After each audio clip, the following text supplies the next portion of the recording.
suffocates, whisper in the hall, where justice wears a mask and truth begins to fall. Every thread they pull, every lie they weave, in the courtroom's dance, who's left to believe? Oh, the devil's in the details, hiding in plain sight, innocent until the gavel steals the light. True crime echoes through the hollow night, fighting injustice with no end. The devil's in the details, hiding in plain sight, innocent until the gavel steals the light. True crime echoes through the hollow night, fighting injustice with no end in sight.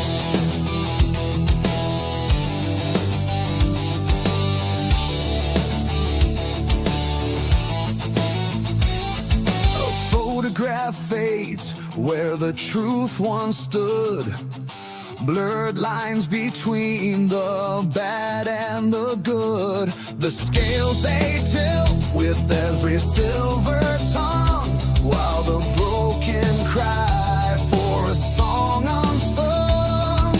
Black robes sway like shadows on the wall, one wrong word and the mighty fall. Who's a sinner? Who's a saint?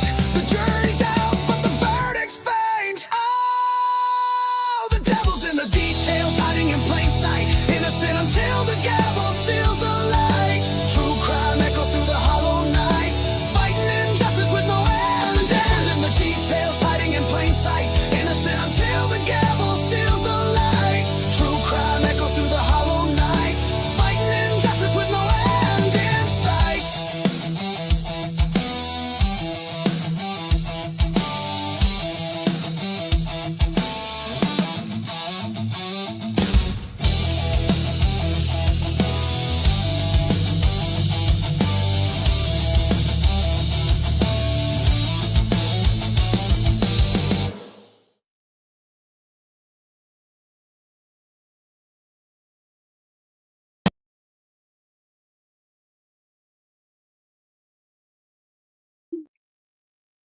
Hello, and welcome to Devil's Advocates.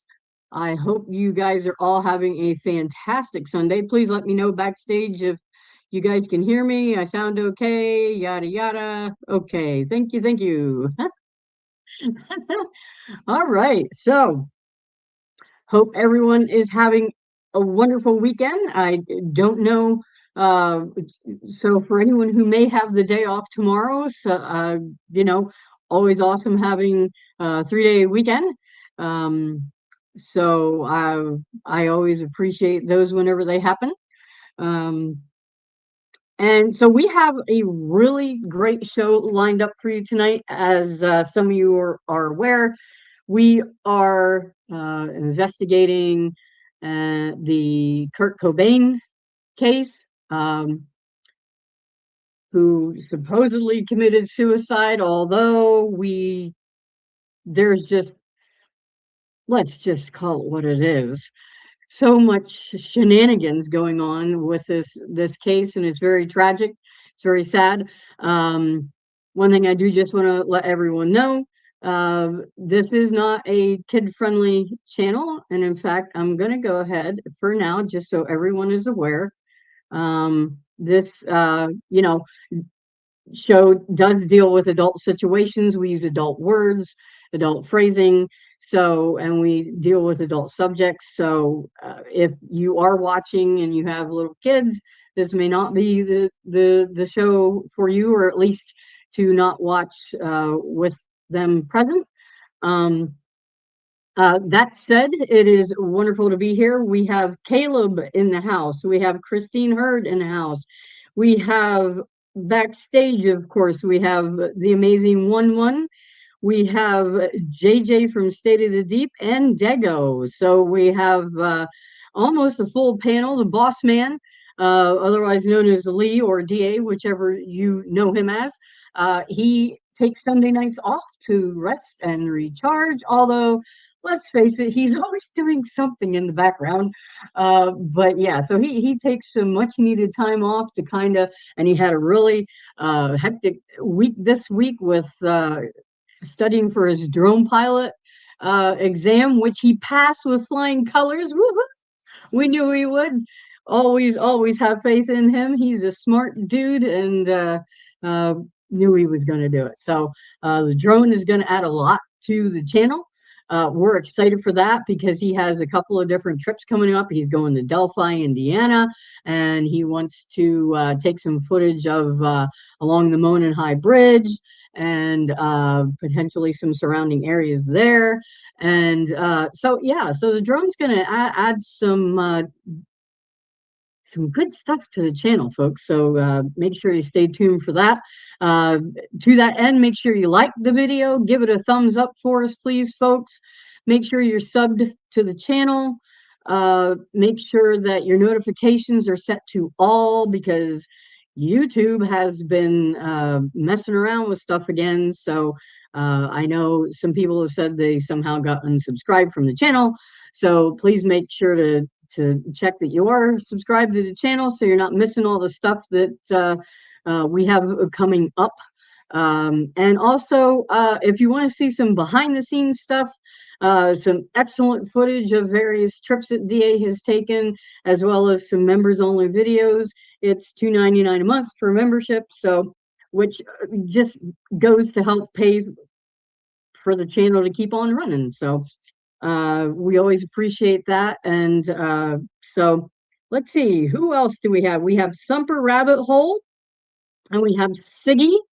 We have the amazing Amanda B. We have the lovely Essie Michael, and we have, I do believe I saw the wonderful Penny in the house tonight. We have Tilted Halo Detective. I love that name, by the way. So, and let's see, we have Tammy Inksia. Tammy Inksia. Are you a tattoo artist? I'm thinking maybe. That one I'm not quite as familiar with. I'm trying to see who all we have tonight. And Sour G1 in the house. Chickadee, hello. I recognize that name. Lisa Marie, good to see you as always. And we have Cami Harbaugh, good to see you. Recognize that name. Yards 82 in the house. Nice to see you as always. So I love going through the names because I recognize so many of you guys. You guys are just awesome the way that you come out all the time and hang out with us. And we love our international audience, our international crew. So always glad to see you guys in the house, as well as everyone on the replay crew. So whether you're here for the lives or you're here on the replay crew, we appreciate each and every one of you. So, all right. So we're going to get into it here. I'm going to bring up, excuse me, I'm going to go ahead and I think we're going to bring up, let's see, we're going to go Dago first. So I'm going to bring you up to the stage, Mr. Dago. How are you this evening? Oh, you're muted, dude.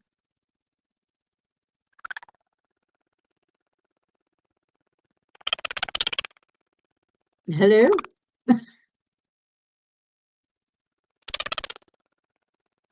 No, I can't hear you. I don't have you muted either.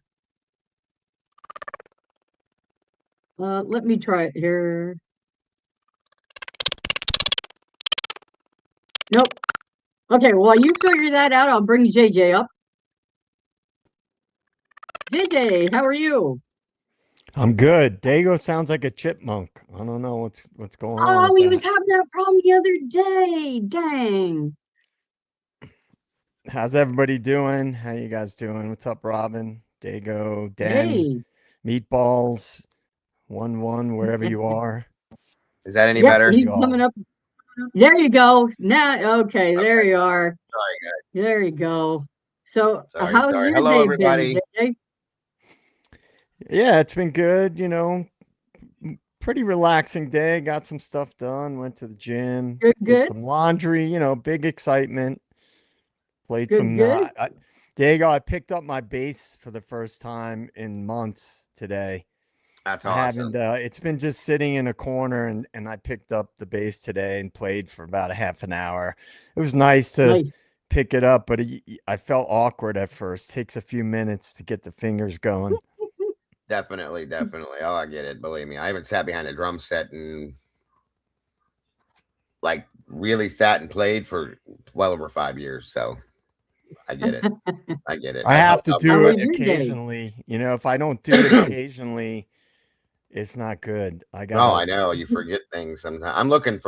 I'm actually looking to pick up an acoustic bass guitar now, Joe, to be able to play behind my son. He plays guitar, and I'm trying to find a decent one it's not going to kill me. So it's We need interesting. to make a band, the Devil's Advocates band. There you go.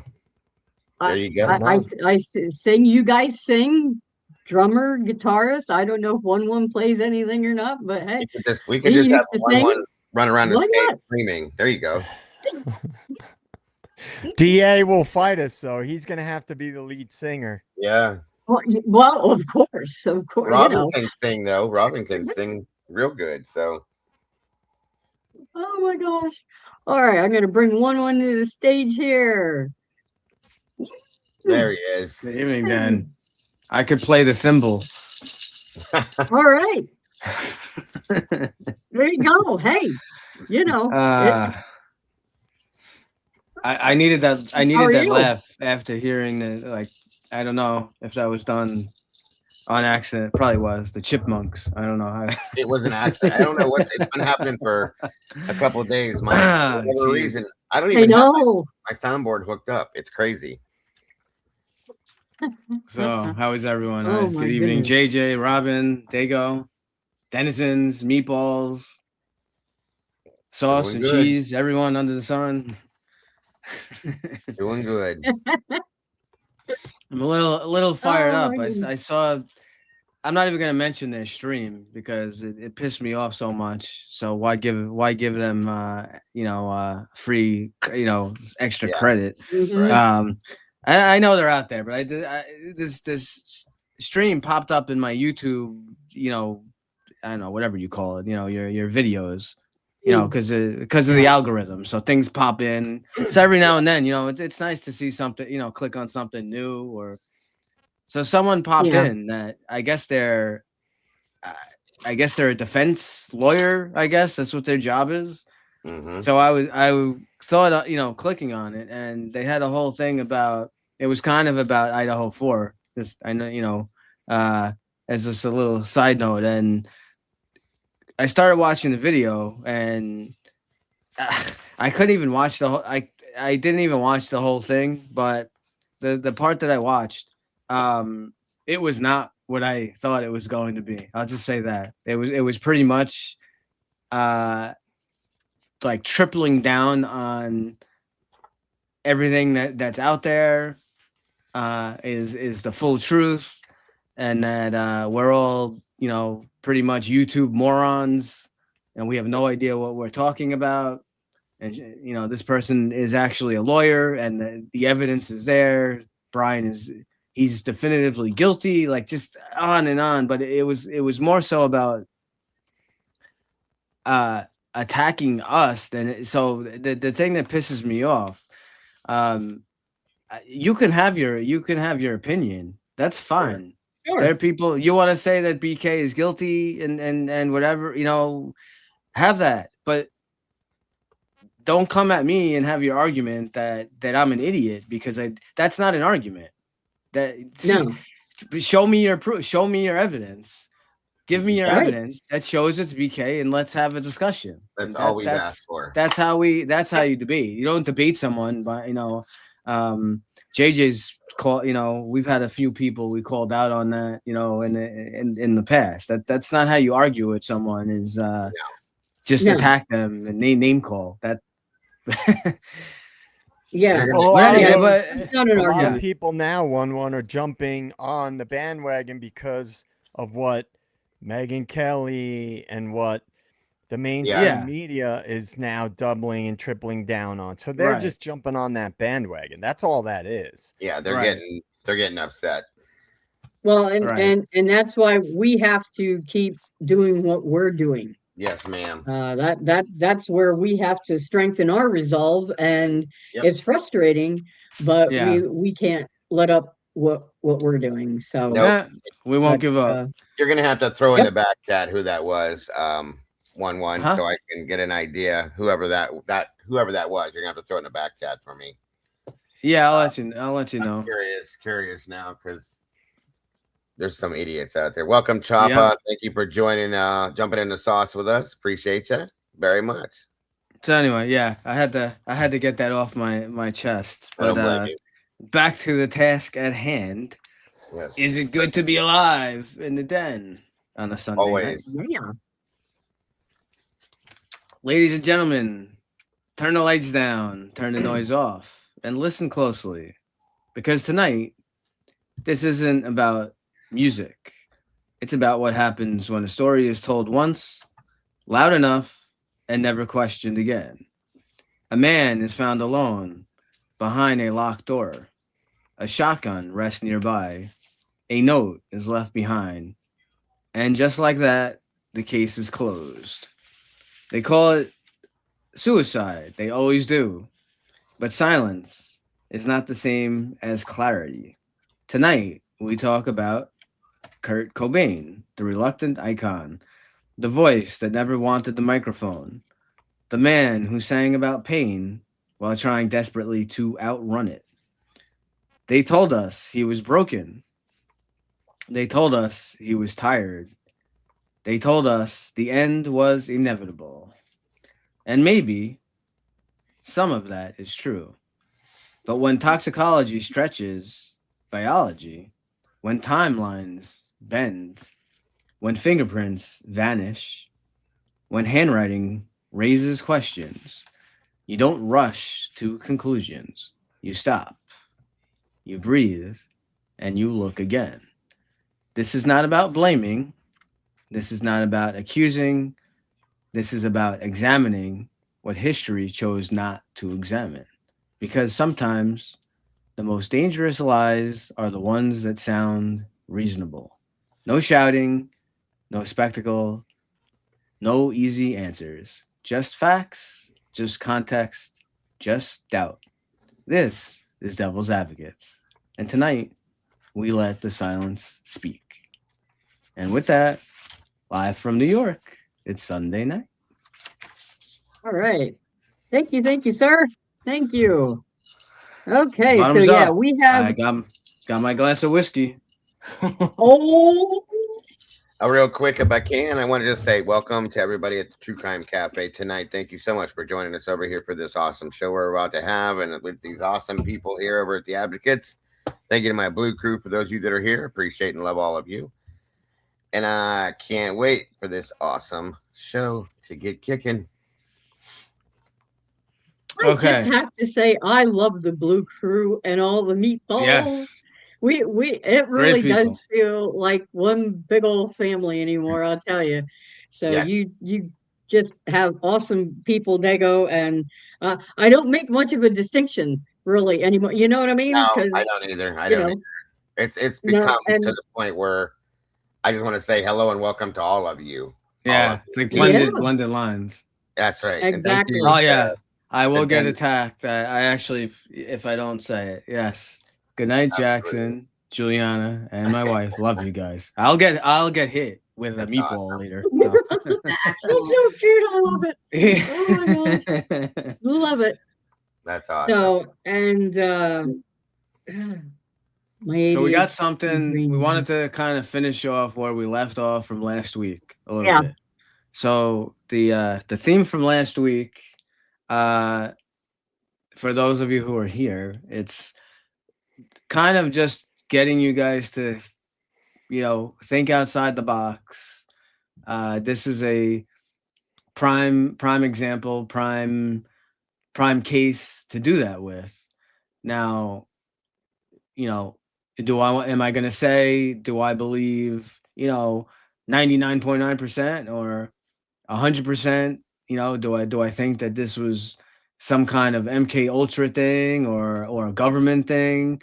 And no, I don't have 100% proof, but is it the idea is it possible So what we wanted to do last week was kind of just sort of bring you guys up to speed and look at patterns in history. So you look, we always have that saying, right, that history somehow seems to repeat itself. There is truth to that. There is. We would hope that the bad things in history do not repeat themselves, but unfortunately, things morph, and maybe something doesn't take the exact same, form that it did in the past, but it's kind of the same idea.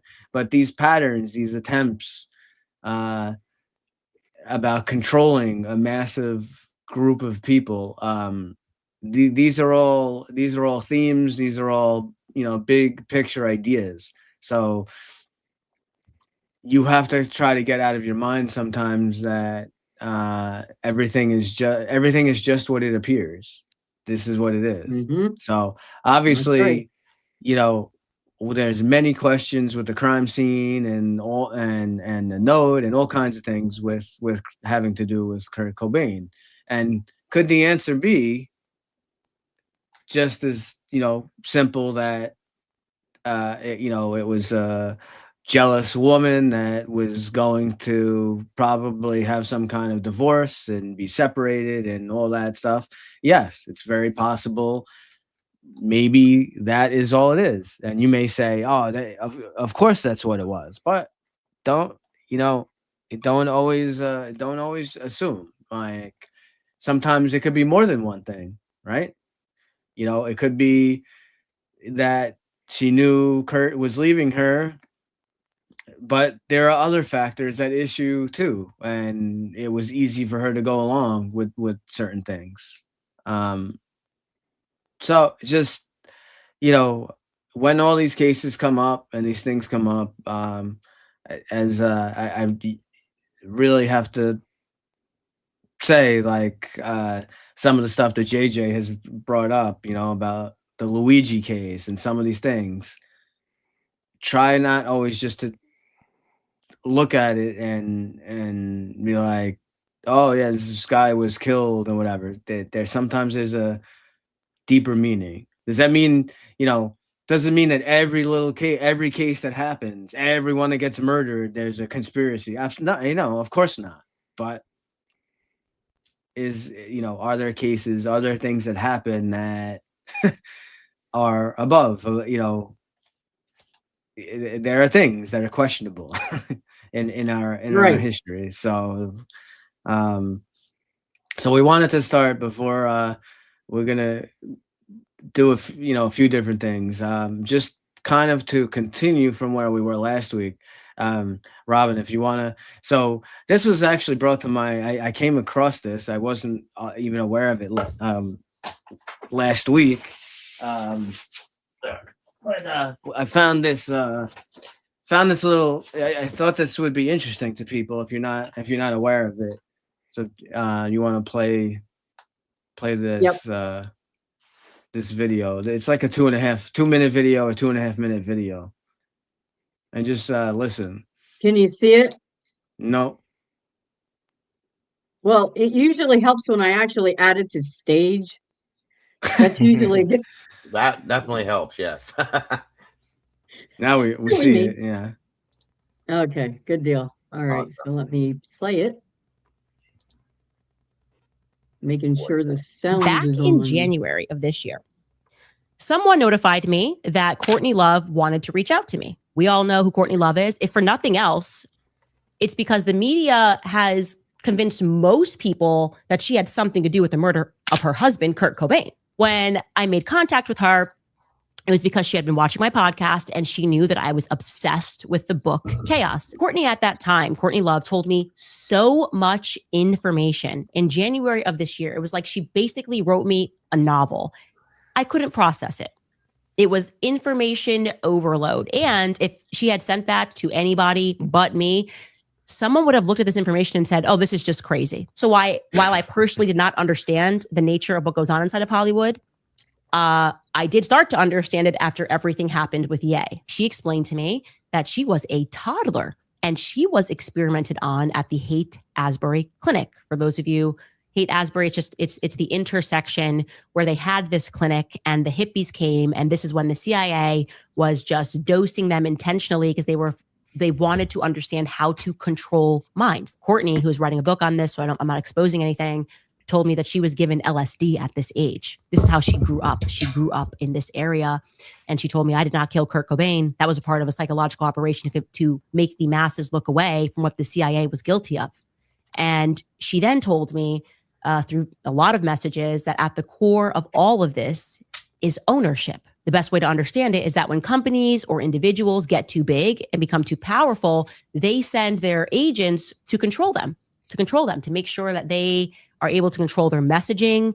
And if they cannot control those individuals, they will stage some sort of a hostile takeover of that brand or of that company or of that particular person. And there's a number of ways that can be accomplished. First and foremost, the psychosis. She's having a mental breakdown. She needs a break. She's really tired. Brittany's been put on a Psych 5150 hold. Kanye, he said he was just reading a Bible, and Harley Pasternak, and we got into his backstory, and MK Ultra suddenly puts him in a hospital on a Psych 5150 hold, and somehow his wife, I guess, was cool with that. Another way that they accomplish this is via lawfare. They will bankrupt you. And Michael Jackson, despite the fact that he was beating Sony, he was owning his own catalog and almost owned the Beatles catalog. And that's when they swept in and they took down Michael Jackson. He died broke, right?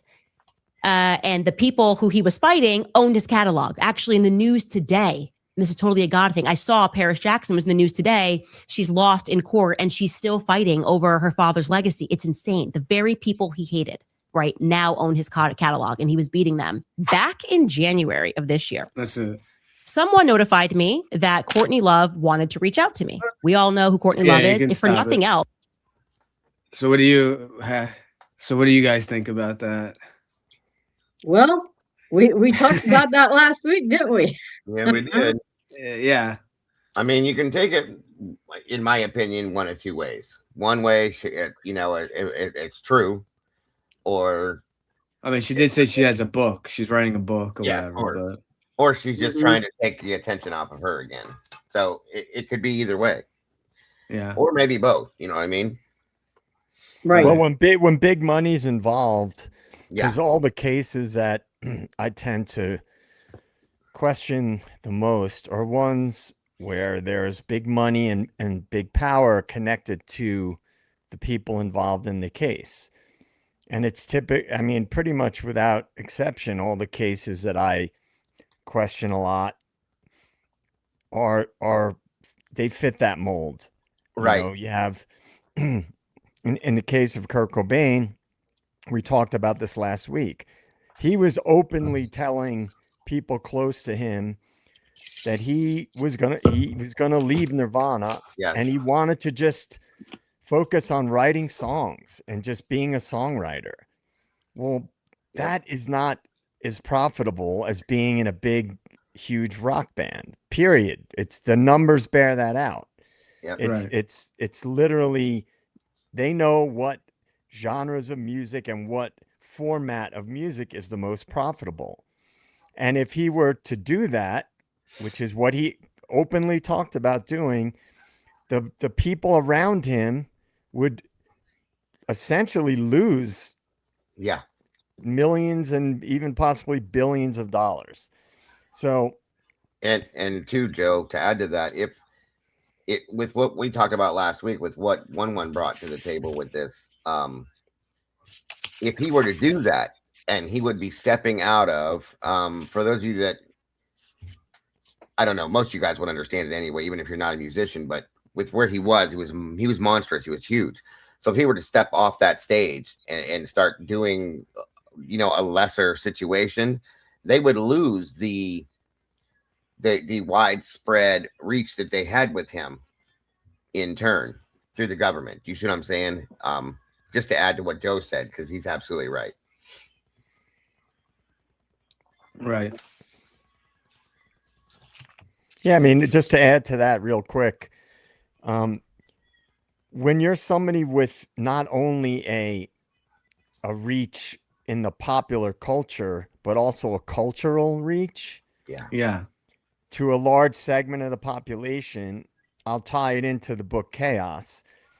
A lot of the bands of that era that were basically revered by the whole anti-war hippie movement, and a lot of it that was taking place from San Francisco to LA, and then you have the Laurel Canyon scene. Yeah. So a lot of the mysterious shit that went down related to that music scene in that book Chaos, they tie that in to the CIA trying to infiltrate that movement. And so I really personally, this is just an angle of a way to look at it. And it could be there, things can be more than one thing at once, like we always say. Mhm. It just because one theory seems plausible and other theories also seem plausible, if you can make logical connections between those theories, it could be more than one thing. Right. Absolutely. And based on what we all know about this case, and we talked about it last week, shit is not adding up. No. And there was, it's the classic, it's just like the lone gunman narrative. It's like this famous person dies mysteriously. It was either an overdose or a suicide. It's like immediately they come to that conclusion with very, very little, if any, follow-up whatsoever.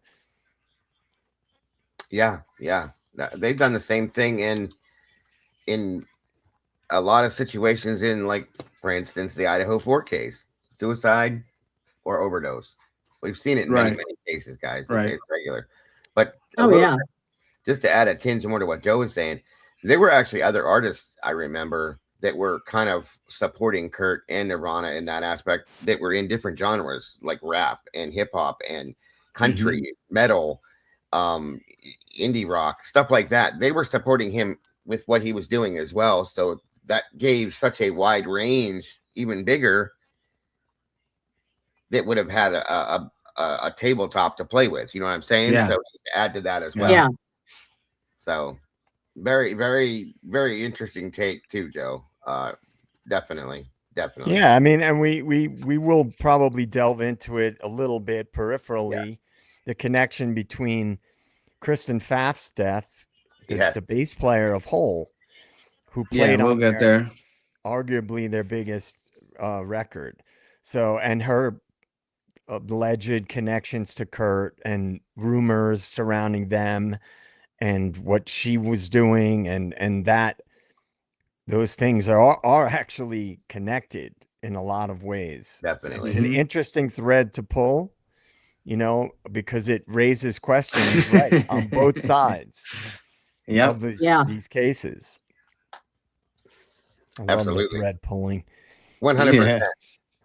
Yeah, when we get into the portion of this where we start talking about Kristen Pfaff, it's going to blow some people away that may not even realized how close the connections are. So I agree with that. Yeah, we'll get there. Robin, you want to pull up? So we have a few little things left from last week just to finish up on.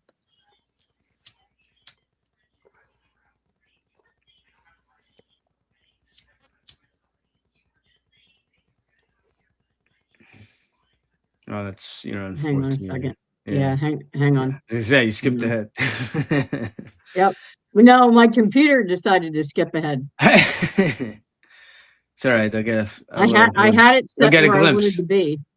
Yes, we're not ready for the final reflection quite yet. No. I'll be back in 1 sec, guys. Yeah. No problem, Okay. Jeff.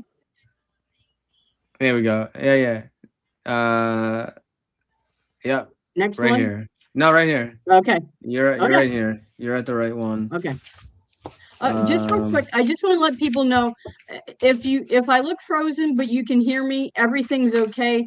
It's when I'm flipping around for whatever reason, my computer's being a jerk, and it's freezing me if I move to a different tab. So don't everything's cool. So as long as you can hear me, everything's okay. So this is about Kurt Cobain, sobriety as a threat. We touched on a little bit last week. Some of the stuff I'm just gonna go. We're trying to give you guys some background on some stuff. So Definitely. it's promotion versus suppression.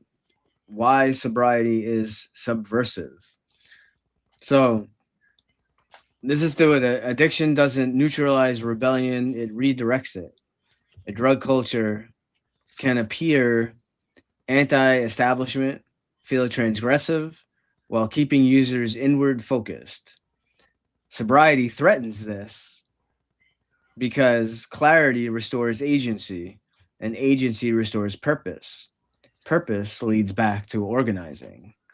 That's why the myth of the tortured genius is so powerful. It glorifies dysfunction.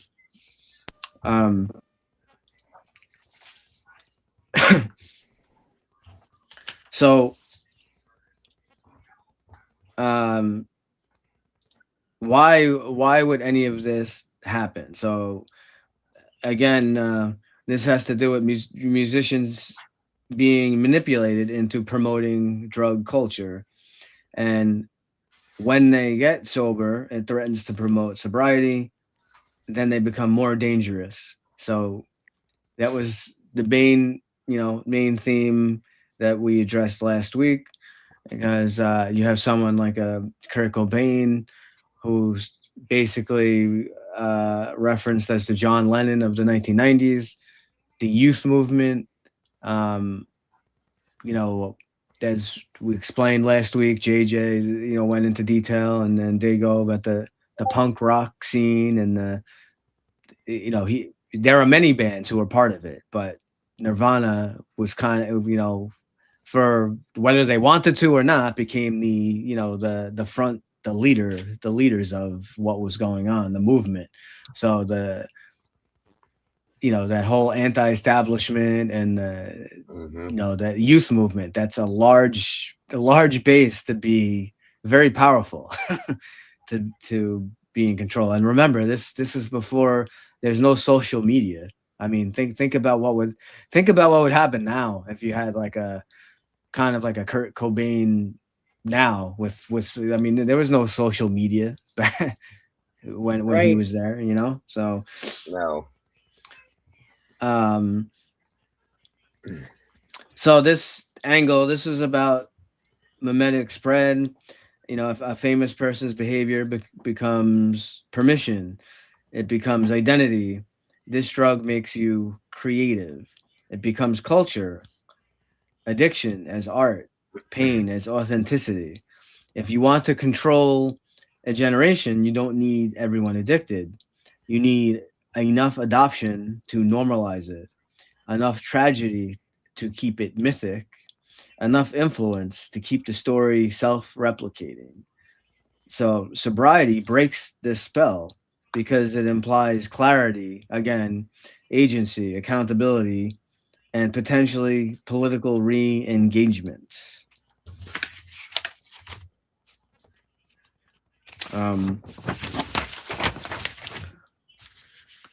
So this is all about, sobriety will threaten the cycle. And when this is where the argument becomes systemic, addiction equals consumption equals profit equals control.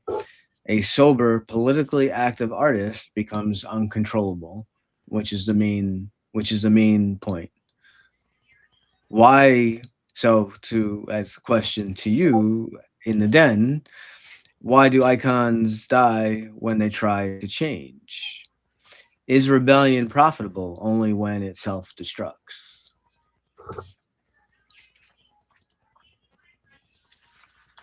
So I don't know if you have do you have a poll for a question? Yep, let me put it in the chat for Dego. That wasn't what I wanted to do. And it's like it's interesting because powerful structures and institutions have used various forms of control for hundreds of years. If anything that they can use to control people, they do it. and it's Yep. we hear it like DA's doing the he's been doing the book review about One Nation Under Blackmail. Well, they use Right.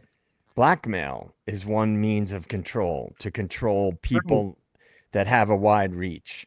Yeah. Drugs you have also been used. They've been some argue that and Chaos gets into this a little bit, that book Chaos, that LSD was being basically proliferated in that anti-war movement to weaken it Yep. and discredit it. And again, it speaks to what you're talking about here, one. It's Right. like the doc, especially soaked in bleach, but a lot of the information surrounding Kurt Cobain was that he was trying to get away from drugs and he wanted to do his own thing and go in a different direction, which those two things together are very threatening. Right. He's taking control of his own life, and that's hugely threatening in that situation. Right. I'm ready, Robin, whenever you are. Okay. Okay, 1, 2, 3, go.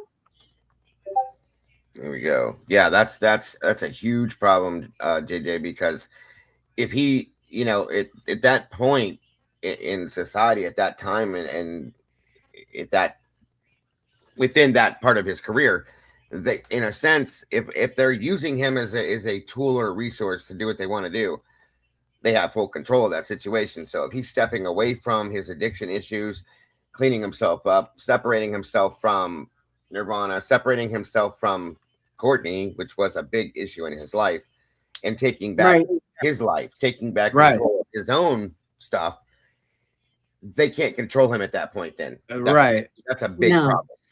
And then the thing to mention, again, I don't know if she was or not, but where you find all these people that seem to have some kind of like addiction thing or whatnot, and they're coming out of it or trying, or they're making an attempt, they always seem to have some kind of handler or someone around them that pulls them back in. Yes, every time. Yep. So especially within Hollywood, places like that, 100%. Right.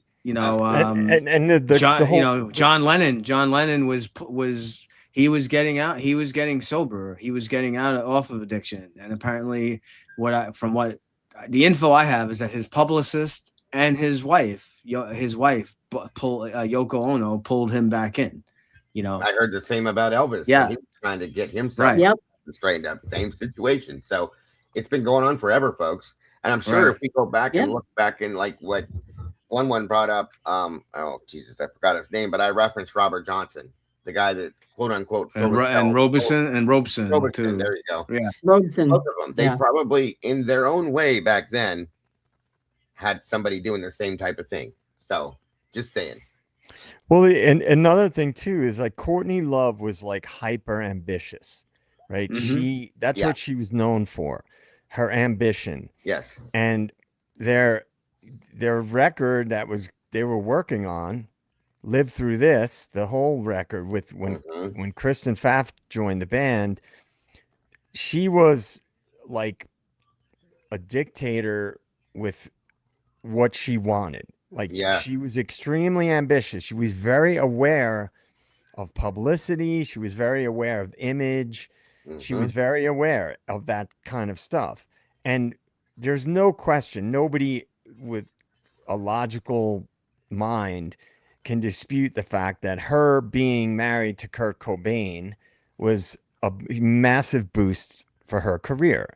Absolutely. Obviously. And if you listen to that record, there is no question in my mind that he was involved with very highly influenced it. Yes. Yes. Yeah. I mean, it's so obvious. It's obvious. It's so obvious.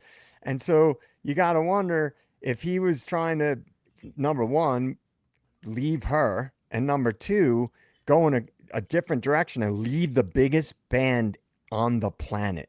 That's what everybody here, I'm sure, knows this, but some people may not realize because they were either too young or they weren't into that music.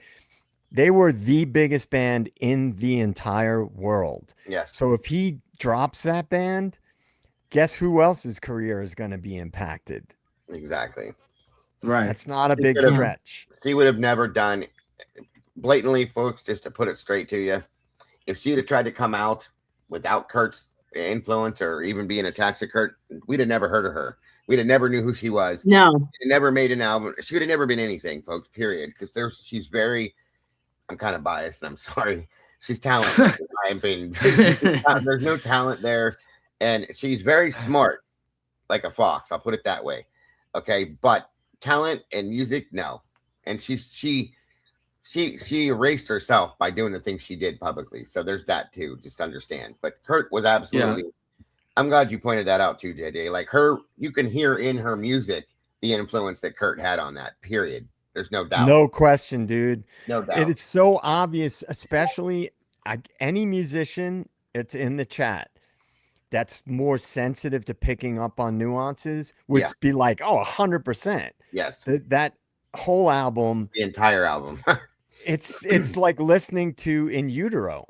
You know, it's like very similar to that record. Yeah. And so here's a theory that I have. More from a music perspective. A lot of artists, when they're writing a record, they write a ton of different material, and it doesn't all make it on the album. Right. So I often wonder if a lot of the stuff that would have been a throwaway for In Utero got passed off to Hole for that record. I've actually thought of that myself. Very possible. Yeah, it's possible, definitely. 100%. Yeah. And you can just hear it. You can hear the background from Nirvana, from Kurt, from his writings and the sounds that he put out there. You could hear it. There's no way she came up with that on her own, folks. They're, again, talentless. I'm sorry. She's very good at screaming into a microphone. That's all she could do. And she played the same kind of guitar he played. Yep. You know, it's just very interesting because musically speaking, when I hear, because I've been going back through all this stuff the last 2 weeks and listening to that record, the whole record, and then you listen to In Utero. Yeah. The production is the same. There's melodically, it's very, very similar. It's just an interesting kind of. It kind of sounds like they took Nirvana and did an experiment and threw a female singer on there, and let's try this out, because that's exactly how I took it too. Yeah, it's just another interesting thing to kind of look into. Right. Yeah, she was good at that, by the way, you guys, because she was known for, in my opinion, not being herself, not doing her own thing, because she stole some things allegedly from Babes in Toyland and other bands out there. And it's all, you know, she did it. So I'm just saying, she's done it before. She couldn't create her own stuff to save her ass, period. I'm just saying. I don't want to drag that on. I want to put that out too, so you guys understand the type of person she is. So how do we end with our poll? All right. I was just going to say, let's go back to that. For us, we had 30 votes. 70% said both equally, 10% sobriety and clarity, and 19% said political activism, which is more threatening to the systems of control. And I have, which message is more threatening to systems of control is the question. Says 76% said both equally, 14% said sobriety and clarity, and 10% said political activism. So a little flip-flopped on the political. Yeah, that's cool. All right. Right. Okay. So move to the next one. Yeah. Right. Next. Here we go. Kind of something we keep going. We talked about that. All right. So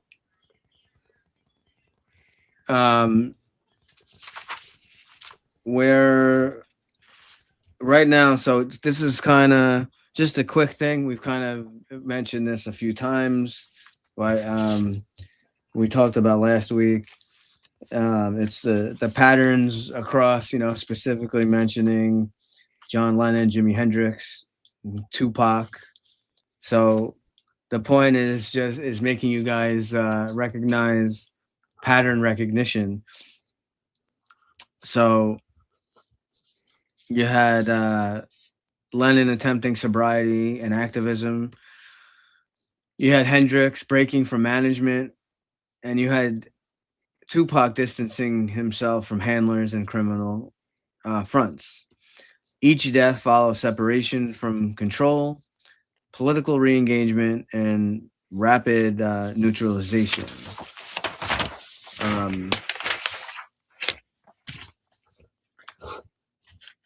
So humans over pattern, but intelligence relies on pattern detection. The key isn't similarity, it's sequence. Influence peaks, control intensifies, separation, attempt, and rapid collapse. That sequence repeating raises questions, not conclusions. So, looking at a deeper analysis of this, you basically have like what we have on there. It creates a 3-stage pattern: rise, containment, and elimination or derailment. Whether one accepts every claim or not, the structural similarities are difficult to ignore. So, a question for you guys in the den: how many times is coincidence believable? Do movements die or are they killed? So again, addressing pattern recognition. This has to do with handlers, managers, drug access, surveillance, intimidation, death shortly after breaking from control. So, specifically for those of you who aren't aware, Jimi Hendrix fired his manager and he was dead within 48 hours after that. Tupac also fired a lawyer connected figure and he was dead within days. And yes, I know I've seen the whole documentary that 50 Cent put out on Biggie and Tupac. on Biggie and Tupac and all that. So I know there's a whole big thing there, but the big we touched on it last week. The main thing, just to remember with Tupac, that for those of you who never really looked into him or aren't aware, just kind of going by mainstream media or many people probably just feel like, oh, he's just another gangster rapper artist. He wasn't a gangster. He wasn't that at all. He was playing a whole role. Actually, he was a Tupac, businessman. Yeah, Tupac was actually very, very super smart. His parents were actually part of the Black Panthers, and overall, like one of Tupac's goals, apparently, he was actually trying to unite the Bloods and the Crips. Yes. He wanted to have one fact, because, I mean, think about it. Are you stronger united or stronger divided? I want to throw something into this with what one's saying that I had this written down for last week in case we got into it, and I just remembered it real quick. Yeah, I'm sorry to kind of jump in. I'll forget if I don't, but I want to throw somebody else's name at you guys. You may not know who he is, but when you're in the music business, whether it's metal, rock, country, rap, whatever, you kind of know a little bit about all of it, guys, if you really are a music person, okay?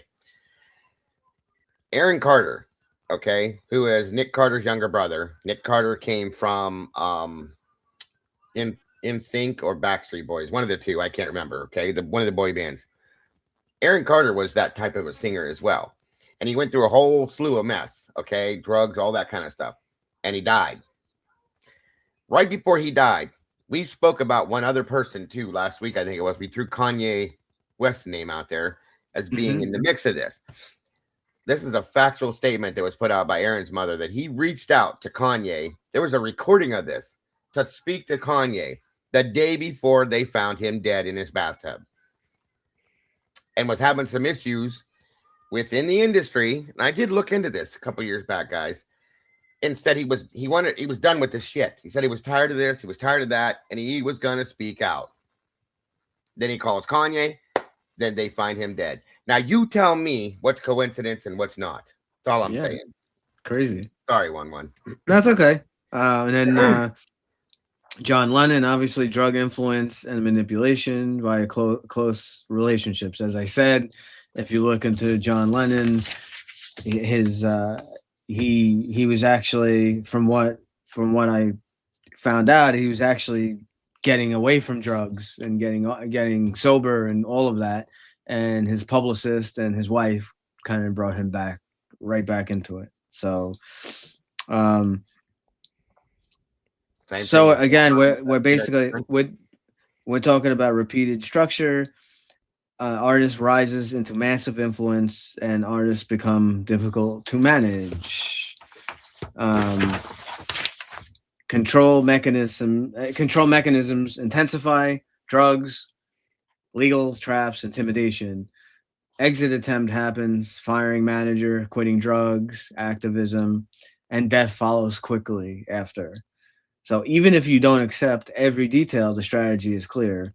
Make the audience, trying to make you feel the pattern. So how many times can the same shape appear before you suspect the design? When they try to leave, do they get pulled back? Yeah, I mean, it's Yeah. it's a pattern that we've seen so many times with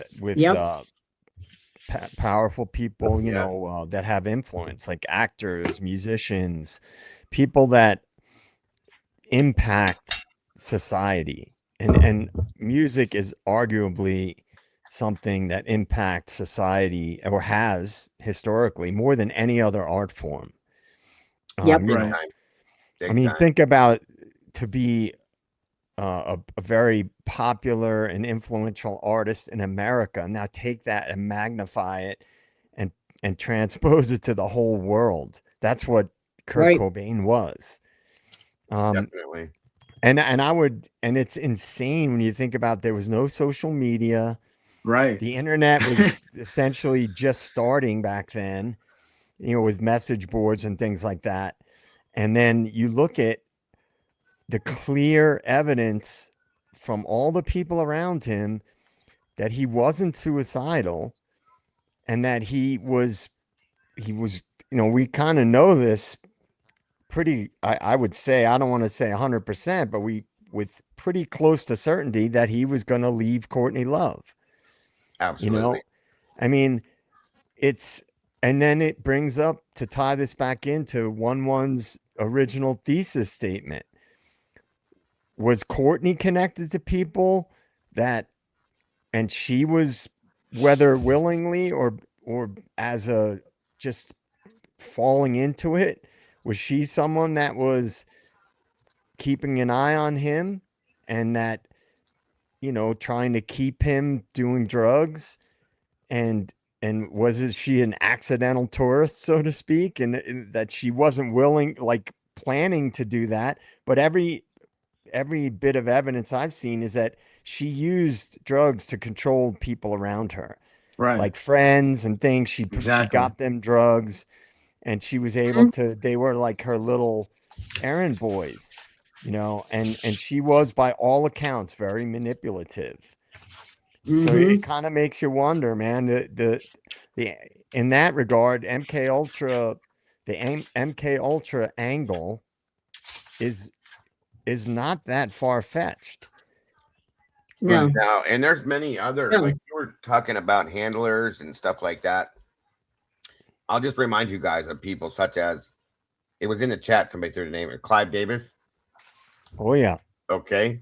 Quincy Jones. Quincy Jones is a huge influential, in my opinion, handler. Okay.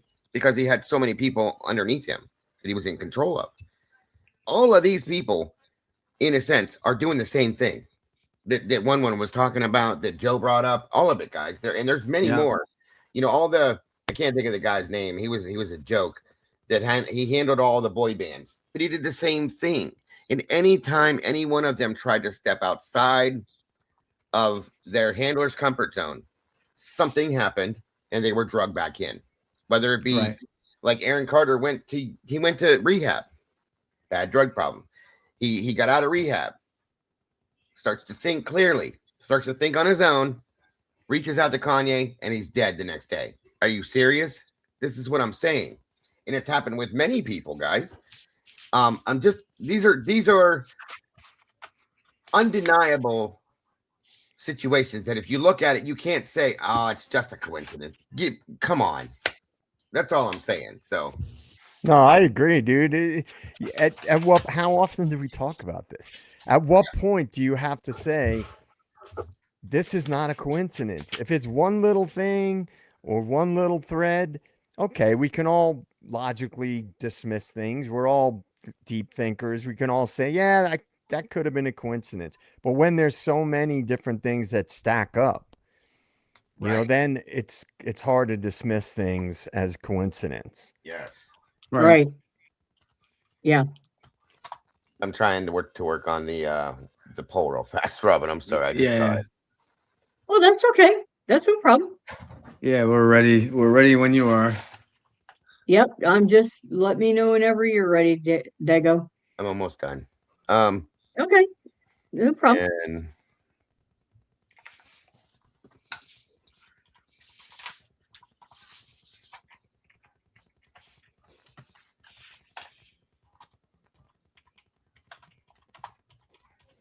okay, it's doing weird things. It won't let me. Want to let you copy and paste? No, because it's and when I put the questions in, it's not letting me start it then, or giving me the option to start it. Hold on. Oh.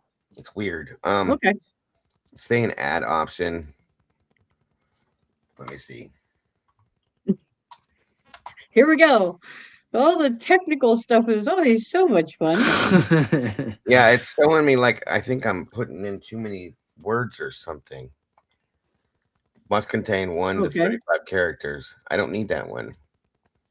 Okay, we're done with that one. We're done with that. Oh, I got to back off 2 on that one. Okay, I think we're good there. Okay. And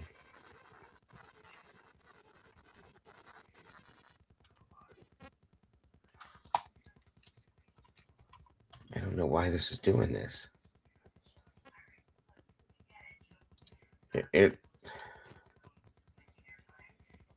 Yeah, now mine's doing it. What the heck? See? Let's try this one more time.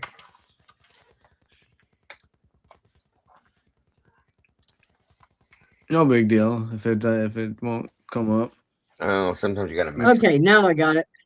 Oh, you got it. Okay. Maybe. That's weird. That's the first time that's ever. It was doing that to Lee a while when he was doing his thing that one night. Similarity.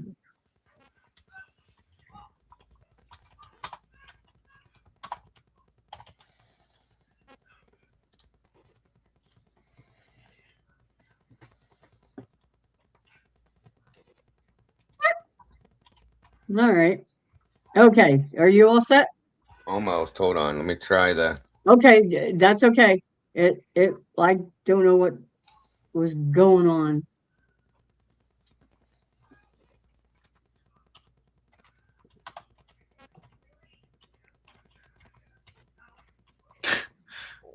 You guys good? I'm good. I can't get this to cooperate. Just give me 1 more second here to add the last. Yep, that's okay. That's okay. Well, while he's doing that, it's not letting me. I don't know what's going on with this. It won't give me the option to start it after I add the questions or the answers. I'm sorry. I had to manually type mine in at the last. That's what I did. Answer. Oh. It's hold on. Oh, maybe I need to remove. Okay, we're good now. I had to remove the last option. Sorry. Oh, okay. That's okay. All right. Anyway, I'm So ready to go when you are. 1, 2, 3, go. All right. Sorry about that, everybody. This thing's gotten real stupid, like touchy lately. It's weird. Yep. And YouTube's always doing crap that. So Every time they do an update, something's wrong with my system. Every time I go live. yep.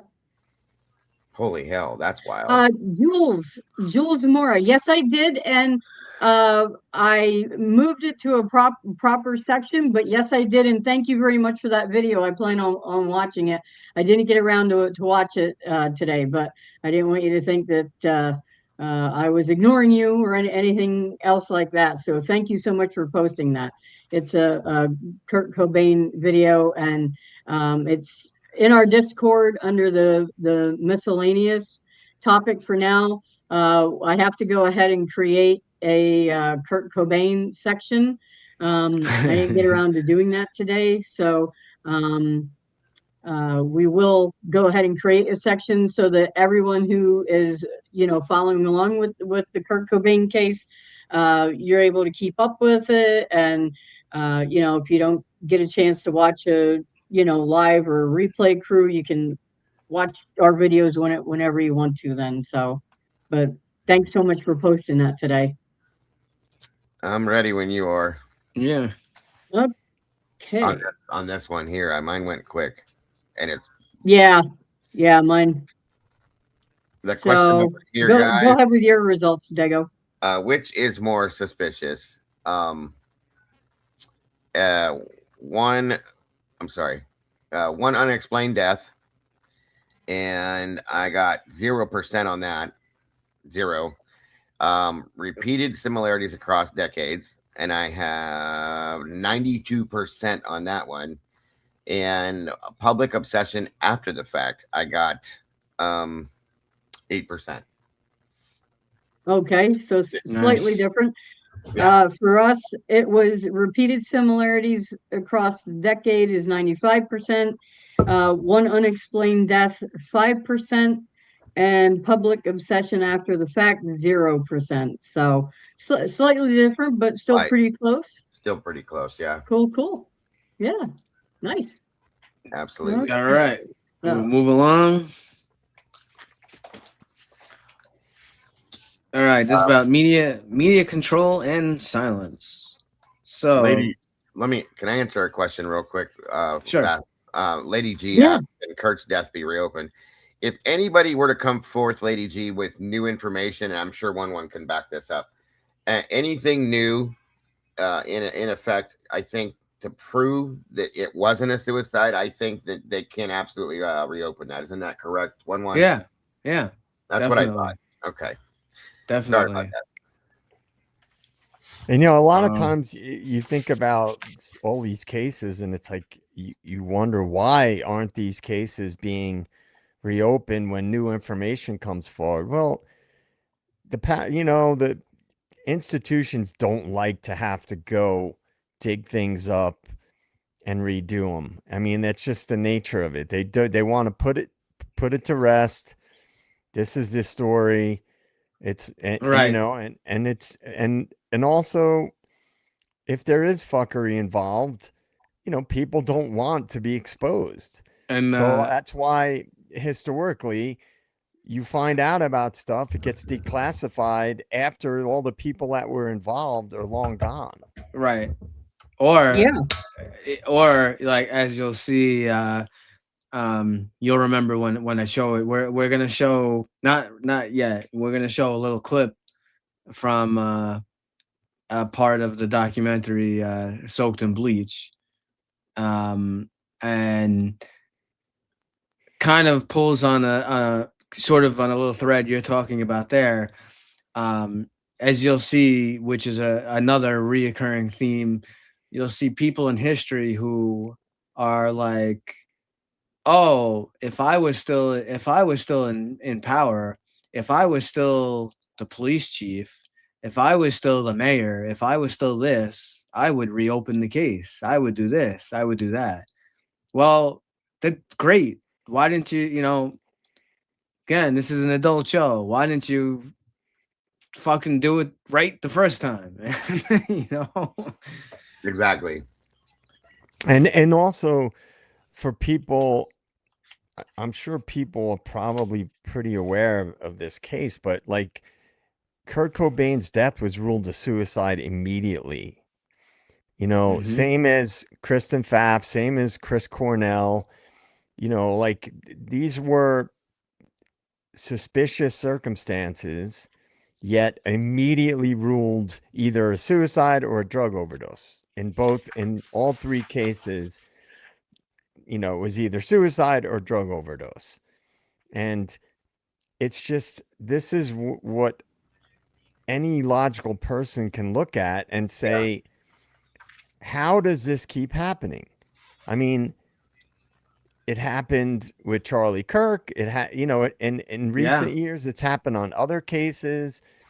It's just, I just think there's so much fuckery that people have either just shut down and don't question things anymore because it would reveal that we're basically being bombarded with fuckery 24/7, Right. that it's too much for people to digest. I Right. really believe that. Mm-hmm. And it's just like this case. People don't want to ask questions, JJ. I don't understand it. Yeah, Right. it's just weird, man. It's like, Well, how could you not question this? Right. Whitney Houston was mentioned. She drowned in her bathtub. I know. I'm pretty sure her daughter, Bobby, Yep. died the same Yep. way. Same And way. Aaron Yep. Carter died the same way. These are three musicians that died in the same exact fashion and manner. Same with Kristen Pfaff. She was in her bathtub. Yeah. Sorry. And nobody questions this. Nobody says, "Wait, what? That's too weirdly like identical." You're not going to say a word. We're just supposed to accept it, say, "Oh, be upset about it," and then move on. That's not okay. Yep. No. So I can't not look at that. That's all I'm saying. I'm sorry to throw that in. That's okay. No problem. So media control and silence. Touching on media consolidation, narrative enforcement, ridicule as a suppression tactic. The most effective censorship isn't silence, it's mockery. Labeling inquiry as conspiracy discourages investigation without needing refutation. Who decides what questions are allowed, and why are some doubts unacceptable?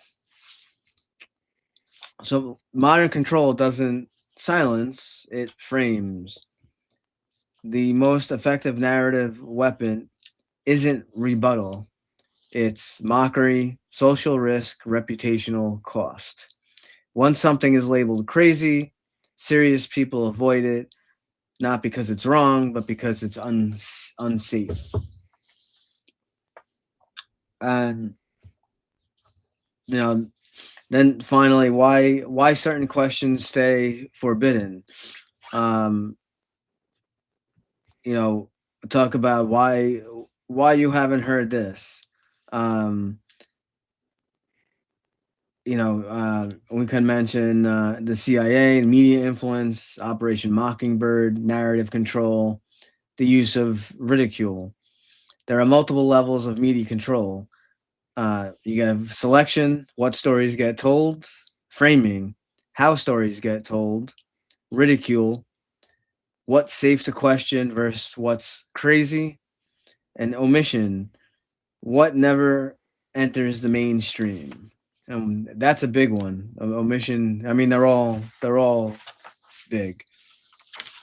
The key psychological mechanism is you don't have to disprove something if you can socially punish people for talking about it. What if censorship isn't silence, it's humiliation? Who decides what's debunked before it's even investigated? So you can go to the next poll if you want. All right. Yep.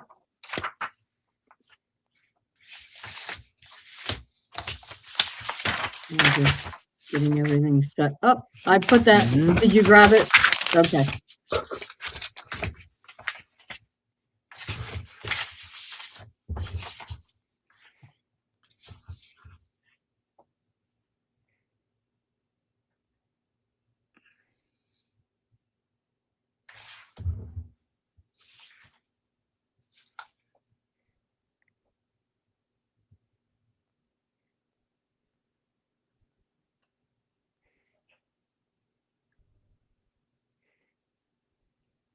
No,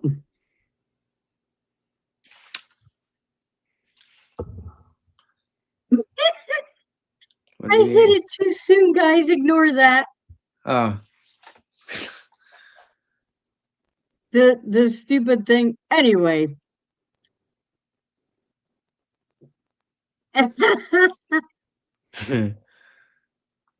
It definitely increases my curiosity. That's for damn sure. Yeah, yeah, right. So so the question is, and you guys can just type this into chat because right now for me to do it, Dago, you'll have to give us your percentages. I don't want to keep, That's fine. waiting. So Yeah, we so can. the question is, when media ignores a topic, does that increase your curiosity or reduce it?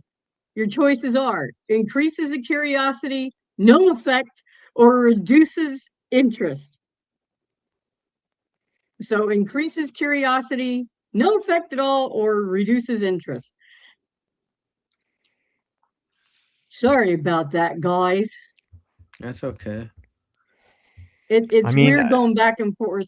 I have to I, go al- back and forth between YouTube and StreamYard. So I always say, I don't listen to what is being said. I listen to what they're trying to And avoid. that, right, right. What yeah, questions are being squashed and what inquiry is being steered away from, and that's what I look at.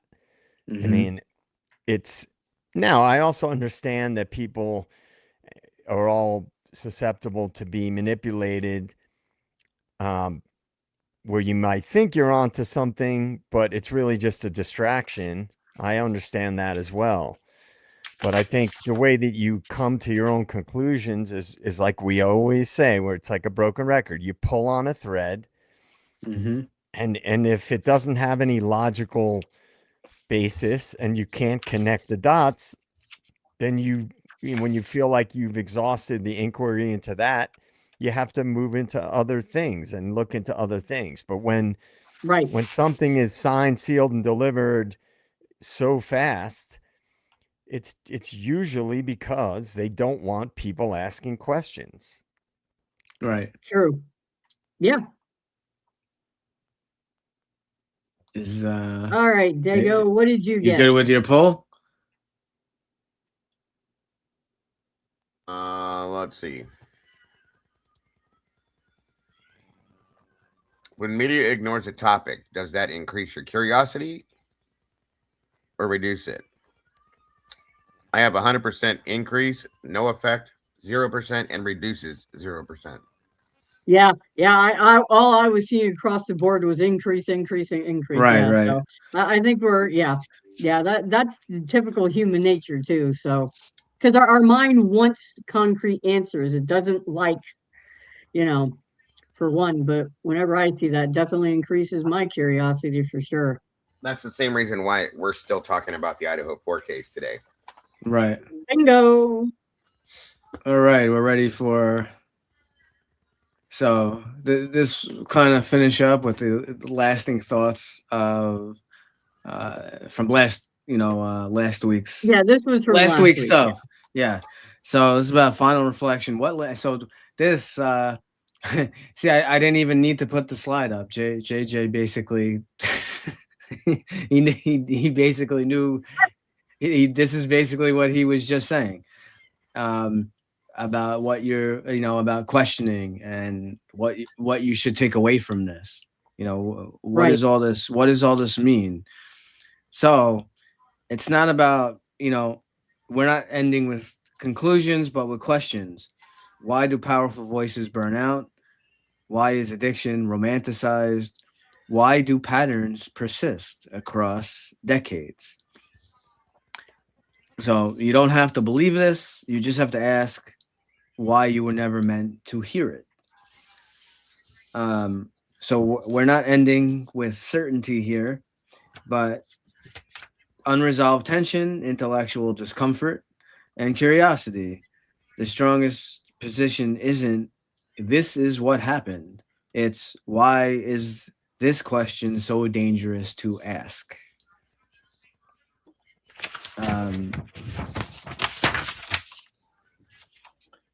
And so instead of here's the truth, the takeaway becomes here are the questions that the official narrative doesn't satisfy. Here's why patterns matter. Here's what you should compare across cases. So the most credible ending doesn't demand belief, it demands inquiry. We're talking about the framework of influence is power. Power attracts management. Management sometimes becomes coercion, and coercion often hides behind personal failure. This is also where you can separate. We have documented history that MK Ultra existed. We have inferences that culture can be managed, and we have contested claims, about specific culpability allegations. So, lastly, to think about if the story is airtight, why does it need ridicule to defend it? You don't have to agree, but do you feel comfortable not asking? So that's basically the end of the theme. From just wanted to touch on a few last topics. You could do a poll if you want, or I don't know. Do you even have a poll for this one? Oh, we could skip it. It's fine. Yeah. So we just did a poll. So we can skip it. So the next kind of thing that we're going to go into, that I'm going to talk about a little bit, it's kind of going into a little more stuff having to do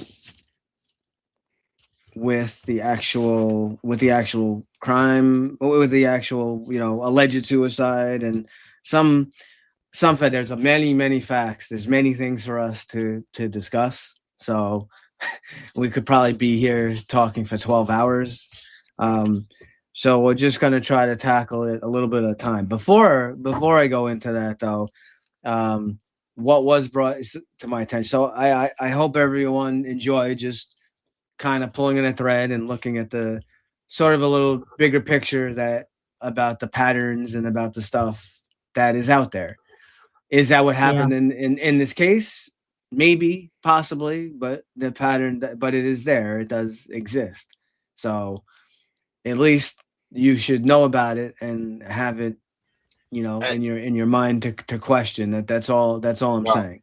And you know what? So, yeah, go ahead. With that question, with you saying that, we have a tool and a resource, guys, now that we didn't have in 1986, in 1994, in 1963, when all these other people passed on, back in the day.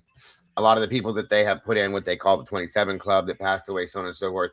If you were to look into a lot of these deaths, we couldn't do that then. We couldn't do that in 1984 or 94 when Kurt allegedly took his own life, okay? And now that we have the access to these things, we're able to look into a lot more and find these things. That's how JJ, in my opinion, probably gets into. He reads a lot too, but looks into the things and learns the things that he learns about the stuff that he talks about. And that's how I've researched and found things that I found out, because we have this amazing tool now, and it's very helpful to be able to find these things out. Because what I'm saying here is that if that's the bigger picture, this could have been going on for forever. Okay. Right. That part of it forever and ever and ever, Right. obviously. Like we said, going back to Robert Johnson and Robeson and all these people. So it's just a thought to keep in the back of your mind. It's definitely, you know, not the be all end all final cut on this, but it's definitely something to keep in your mind, because we see everybody coming forth nowadays, stepping up and saying, this is a problem. This is an issue. This is a problem. This is an issue. You know what I mean? Over and over and again. So I won't completely discount it myself, by no means. Okay. But of course, we're going to look at many other things as well. Just saying, you can't discount this one specific topic with this situation, by no means, folks, is all I'm saying. Right. And you know what I would add to that, and to piggyback off what Dago said, and it ties into that whole control angle that's been going on for as long as there have been humans on Earth, is that the control part could have just influenced what happened. It may not have been what caused it directly.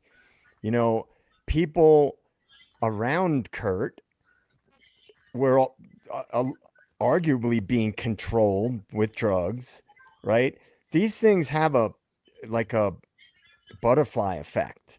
You know, like if all the people in that orbit were being controlled in one way or another, and let's just use drugs as an example, because that is a palpable one that we know was happening in that orbit. I mean, every single person that was around Kurt towards the end were druggies. They were heroin addicts, flat out. Mark Lanigan. He had his issues with heroin. Sure did. Dylan, even his best friend. Yeah, his best friend. Dylan.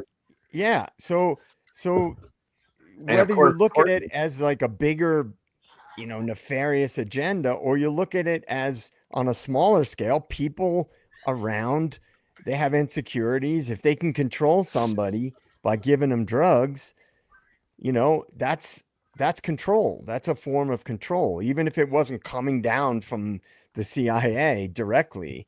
These are mechanisms that have been used for control for a very long time, and musicians have always been a target for that. Yeah. Because they have such a wide range of a reach to people that they know. Think about it, you guys. I mean, it's evident, you know. And what better way, just like a doctor does, when they want to control symptoms of something you're having, or they want to control a part of you, they give you medication. It's the same damn thing. Okay? Same damn thing. So in turn, and think about how easily accessible drugs have become, even back in the 80s, all over the place, guys. You look into certain parts of the country that they're just there. They were not there the night before, but they're there the next day. That's interesting. Just think about how that happens. And then all of a sudden, a different geographical area pops up, and there's drugs there when they're not normally there.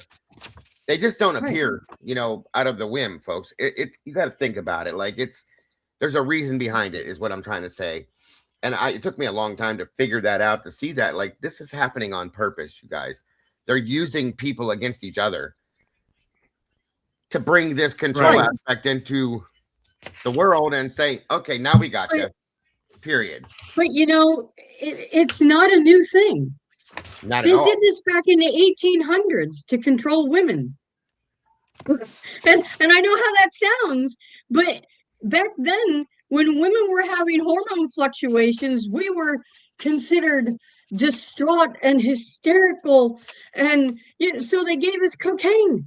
They gave us, like, bottles of cocaine. They just, you know, and many women who got addicted. And you know, it was easy to control us. Right.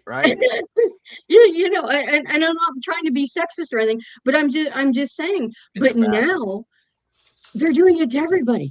So you know, when you have enough prestige and influence, and you know, so yeah, they have to. So I mean, if you look at South Central Los Angeles back in like 1989, okay, if you could do a geographical like dig and look into this, I think they even put it in a movie and made it a point, but it's a fact. Every corner in South Central Los Angeles, in Compton, we'll say Compton, okay, there's a liquor store in every corner. Right. There's a drug dealer on every other corner. Right. Yep. Right. So, and they know the control that that's going to have. So they allow for it. Okay. And you see police driving around pretending like they're doing this or doing that. It's all part of the plan, in my opinion. I'm just saying. And look, to back up what Dago and 1-1 are saying, and I can tell you this for a fact. The CIA has been involved in proliferating drugs in the United States. This is declassified, irrefutable, 100% fact. This is not conspiracy theory. So when 1-1 talks about MK Ultra and the CIA, and Dago's talking about in these suppressed areas, there's a liquor store and a drug dealer, or probably several on every block. It's not that big of a stretch to imagine it's not by accident. Not at all. Right. Not even close. No. It's really not. I mean, like, somebody who doesn't know this information would be like, you guys are batshit crazy. But if you know the background, I'm telling you, it's right there. Right. Facts are there, folks. Geographical. You go in a geographical search of an area, and you can Google it the same way I just said it to you. It shows it. It's right there. If somebody said it to me once, I said, "You're full of shit." Well, guess what? They weren't full of shit. It's 100% real. SE said, psychological warfare. Bingo. Right in the middle of the bullseye. That's exactly what it is, folks. And they do it to us day after day after day, and they control us that way. Just saying.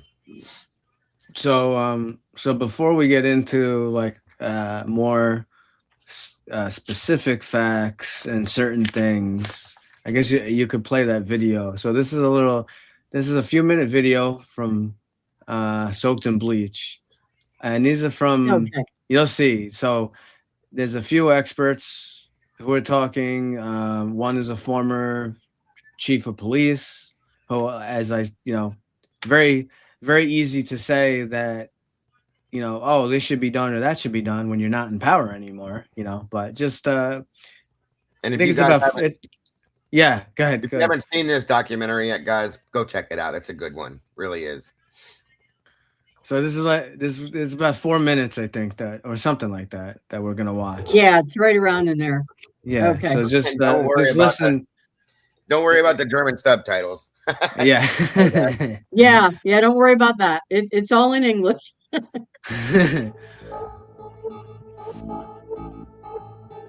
the 20th anniversary approaching, Detective Mike Szynski re-examined the case files of an assignment early in his fledgling career. The investigation into the death of Kurt Cobain. You can never really realize what type of conspiracy theorists are going to come out of the woodwork. The amount of heroin that he injected was like 10 times what normally anybody would have taken, even a heavy heroin user. I believe he gave himself a fatal dose of black tar heroin.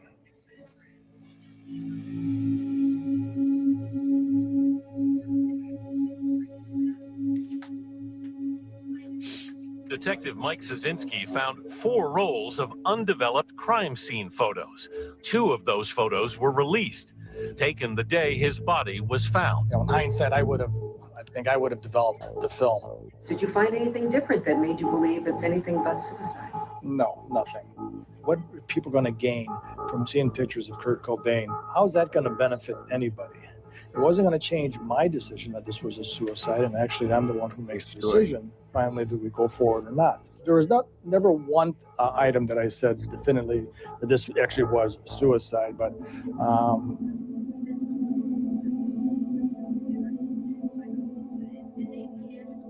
now listen to these guys.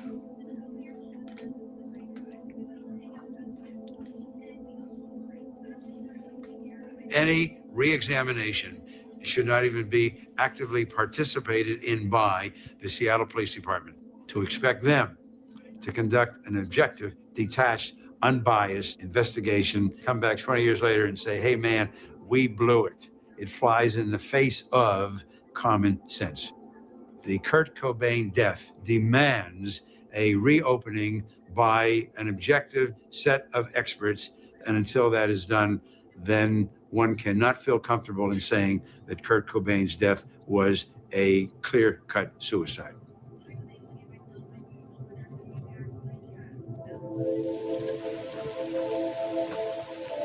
For me, the most compelling piece of evidence that convinces me almost to a certainty that Kurt was murdered was the level of heroin in his body.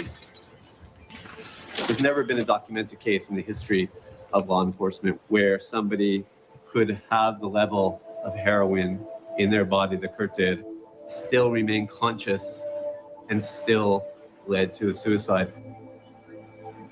We talked to an FBI expert. He said, if you want to get away with murder, you kill a junkie. It's very easy to make a murder look like an accidental overdose or a suicide. It's the perfect crime, and it happens all the time. We know that Kurt and Courtney had a prenuptial agreement. They were in the process of getting a divorce. This was confirmed. They were divorcing. He was leaving her. If the divorce had gone through, she would have received a very small settlement as a result of the prenuptial agreement. When he died, she co-inherited an estate worth possibly more than $1 billion in future royalties. Police immediately look at motive. Here's the motive. No matter what anybody believes, this happened far too quickly for the kinds of things to be accomplished that need to be done in this kind of death investigation. We should, in fact, have taken steps to study patterns involved in the behavior of key individuals who had a motive to see Kurt Cobain dead. This would be, in fact, a classical example for how an investigation should not be done. If, in fact, Kurt Cobain was murdered as opposed to having committed suicide, and it was possible to learn that, shame on us for not doing that. That was, in fact, our responsibility. Should the case be reopened? My answer is unequivocally, unhesitatingly, yes. The case should be reopened. It's about right and wrong. It's about honor. It's about ethics. If we didn't get it right the first time, we damn well better get it right the second time. And I would tell you right now that if I were the chief today, I would reopen this investigation. Okay, that's it. Yep. So how do you feel? How'd you feel about that, Robin? That is just, I mean, Cyril Wecht, first and foremost, I mean, he has been one of the premier forensic pathologists for decades. He has investigated everything from the Kennedy assassination up to some very recent cases in the past couple of years, and unfortunately he passed away, and like I think it was last year, and his distinguished career just speaks for itself. But the fact that you have someone like him who has this vast amount of experience saying, yes, this should be reopened. This investigation should be reopened. yes, Yeah, that 100%. just is, I don't know how you can argue against that. I really don't. And I was going to ask you too, if it's okay. I have a video to back that up with in regards to the gun and stuff like that at the crime scene. If you didn't mind, it's up to you. Yeah. Unless you have. Yeah, go ahead. Yeah. No. I Yeah. mean, we have there's so many different things.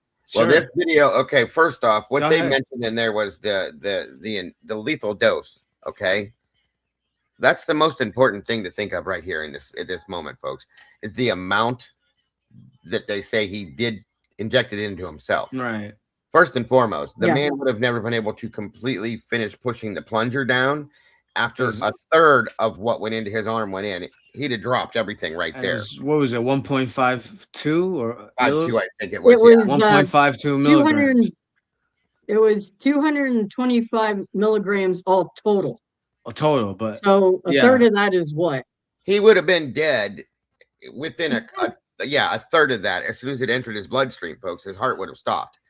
There's that problem first and foremost. Okay, Not to mention, the needle was found with the cap back on it. Okay. And then on top of that, and I'm going to show you this 1.52 milligram per liter. Yeah. Thank you, Offset. Then he took a rifle or shotgun, I'm sorry, and took his own life. No, hell no. Okay. It's not even possible. When I show you this next video, that's going to back this up with the weapon and things like that. You got to understand, the man that said there's no doubt in my mind that this was a suicide, there's no other way to look at this, is blind, or he's part of something else. That's all I'm going to tell you, in my opinion. Okay. There's no way you could look at this with even common sense and believe that at all. If I was a first responder, as much as if one was a first responder, because we've both dealt with situations like this before. Okay. We'd have both looked at this and probably turned and looked at each other and went, what the fuck? What? Right. You know what I mean? So, and I want to thank Jen 7. She's in both of our channels with at different times. She helped me out with a lot of stuff like this when I did this before, and she's given me some amazing footage. And this is an amazing video, folks. You guys are going to get a lot out of this. Just so that you understand the scene and all of that before we even get into who is involved possibly in this stuff. It's insane, you guys. Where'd it go? Right. Sorry, it's not very long. So yeah, before you even show it, maybe you should give just a little explanation about definitely. How the cartridge exits and all that stuff. Well, and that's what this video actually explains it all. But what happened here was, it's a bolt action rifle, okay? And I'm sorry, it's not a rifle, it's a shotgun. I always get this screwed up. Anyway, anyhow, what happens is when you do this and you pull the trigger, is like anything else. When we were watching the Brett Kopaka stuff the other night, we were talking about hearing shell casings hitting the ground. When you shoot a weapon, that shell bounces out of the gun and turns off to the side, so on and so forth. Okay. And I don't want to ruin this, because this video, it gives you every aspect of what could have happened and what actually happened, and it makes you understand what the problem is. So I'm not going to give too much on it because I want to ruin it.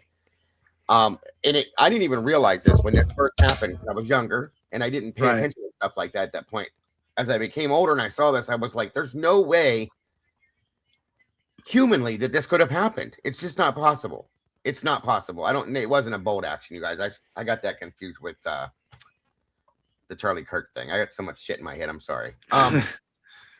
Anyway, I'll just let this speak for itself. But this explains the weapon that was used, the way it should have been positioned after the situation, the way they found it, and you guys will be able to understand it 100% why.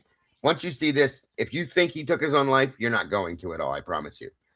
And I just wanted to throw the whole heroin injection into that beforehand, because you have to understand that that's the most important part of this whole thing. The amount that he injected himself with, okay? He could not have ever done this either way. That's just that. But now you see this, you'll have no doubt in your mind, is all I'm saying. So hold on. Sorry, I'm rambling. I get pumped up over this because it really drives me nuts, because people believe this, you know? Okay, 1 second. And let me make that full screen for you guys. All right.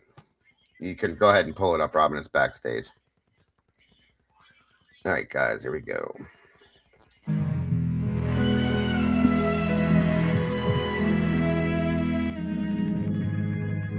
As most of you already know, the shotgun was found horizontal, straight down Kurt's body, with the butt of the gun resting between his feet, with the muzzle resting somewhere above his belly. Trigger warning, everybody. My apologies. I should have done that first, just in case this might upset somebody. Belly button. We know this from the photos and the testimony, as well as what's in the autopsy report.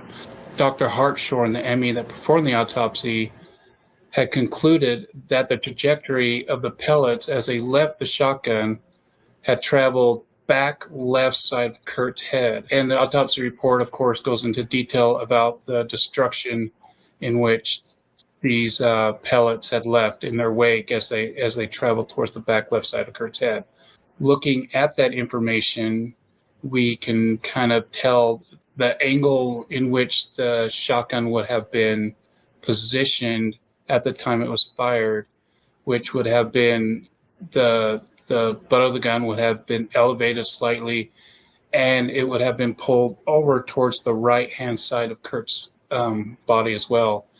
When the gun was fired, it would have traveled straight backwards in the opposite direction in which the pellets had left the barrel of the gun, which it would have most likely landed on the right-hand side of Kurt's body, since that was the angle at which butt of the gun was pointed.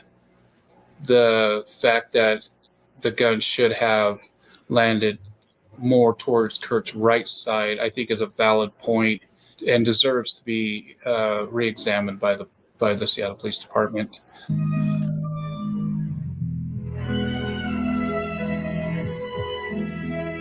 Emphasize that I don't believe that this was an attempt by Michelle or anyone else on the team to manipulate any evidence or the facts. I believe that Brian Burnett was paid to do a job, and he presented this as his work. When you pay a professional to provide you with to do a job, and they provide you with this kind of information, unless you're familiar with the tools being used, it's hard to question anything that they present to you. However, I feel like I'm proficient enough with Photoshop to where when I look at this image, I don't see a way of achieving the effects that are being presented without manipulating the image itself, and not just enhancing the clarity of the image, but actual physical pixel manipulation. I got a little bit of grief over my interpretation of the evidence versus that of the experts. No, I mean, speaking of blood, I think when you notice the blood on Kurt's jeans, at the bottom of his jeans, I mean, that was like, for Mark Larson, for all of us, I think we were like, holy shit, this is a huge, huge deal. Was that something that was surprising to you? I mean, again, you did so much with so little photos and so little evidence.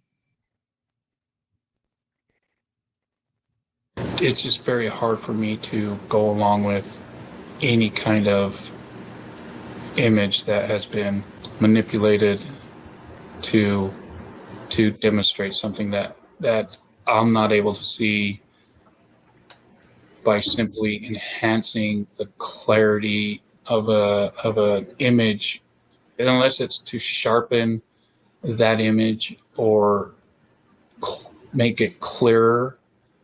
I have a real hard time going along with that, and so for me to write off and say yes, I agree with this, I just can't do that because I just can't see what's being shown with my own eyes. So I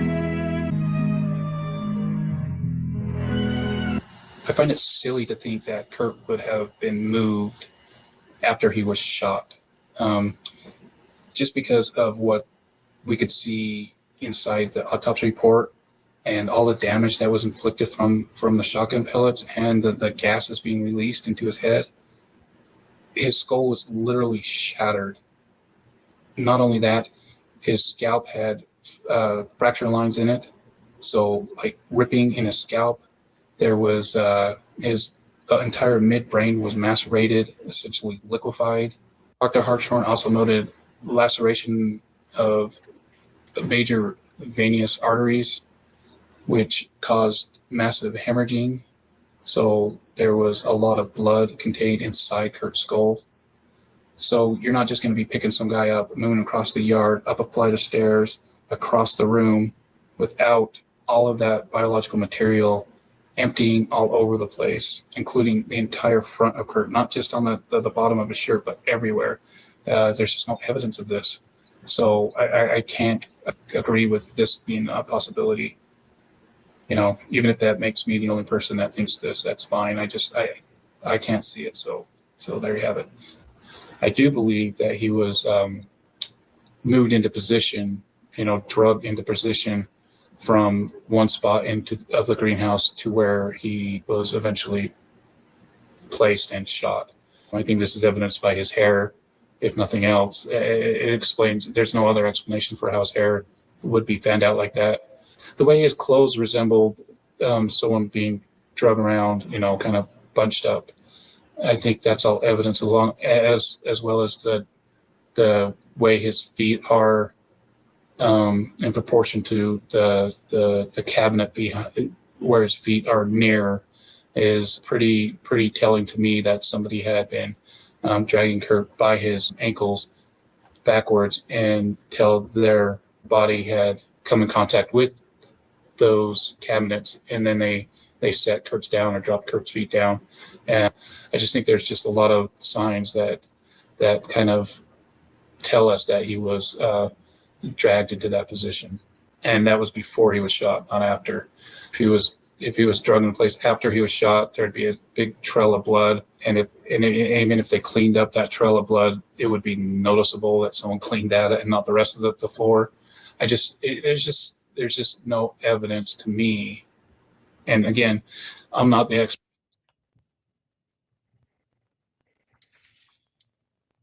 Okay, so this last thing I want to talk about is a topic that's kind of been rumored for quite a while now. And Brian Burnett had brought up this in the peer review, where he talks about blood rust being present on the shotgun, specifically in the images that Mike Sosinski, the detective that re-examined the case back in 2015, where he posed with the shotgun, and you could see specific rusting on the gun itself in various spots. And so people are alleging that those rust spots are direct result or cause from the blood and biological material landing on the gun and then rusting over time. I do feel like it's exacerbated perhaps by the iron oxide fingerprinting powder that was used on the gun. To further support my theory, all we got to do is take a look at the Washington State Crime Lab report when they examined the gun. This report was released to the public actually back in 2014, 2015, I believe. But most of us haven't seen this report or the images that's attached to the report. So for a lot of you, this is the first time seeing this, and it's quite revealing and completely decimates the theory that the gun had blood or blood rust on it or could have created it. The report itself, as you can see here, where it has a checklist of any kind of biological material that's found on the object itself, this case, of course, the shotgun.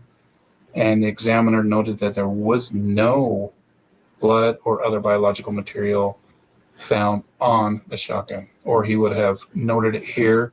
When things like guns and stuff go into evidence, they do not wipe down the weapons. We also can take a look at the photograph of the shotgun. Now, this is the first photograph of the shotgun taken that's been released to the public ever. So if we look at this picture, the resolution's kind of shitty, but if we look at it close enough, I don't see any indication of blood or anything like that on the weapon itself. It looks fairly clean. More telling and more conclusive, I have to say, would be in this photograph here. This is a swab taken from the barrel of the shotgun itself. So before the examiner can test fire the weapon, they got to make sure that there's no obstructions in the barrel. So what they do is they run these swabs through the barrel to determine if there's anything obstructing it, or to kind of clean it out a little bit. Walking the streets, what will we find? A spaced out bloke who's lost his mind. It was very interesting. Yeah, and they very interesting. They didn't quite show everything that I was discussing with you, but it just didn't happen that way. It just didn't happen. And I want to throw a little piece of information out there. I'm looking right now to find a way to prove this to you. I have been for a while, but we talked a little bit about this before. The coroner that dealt with this situation, I'll say it this way first, but the rumor is that person and Courtney were very close friends. Okay, I'll just put it that way for you guys. So you take that and think about what you think. And I have a lot more. Yeah.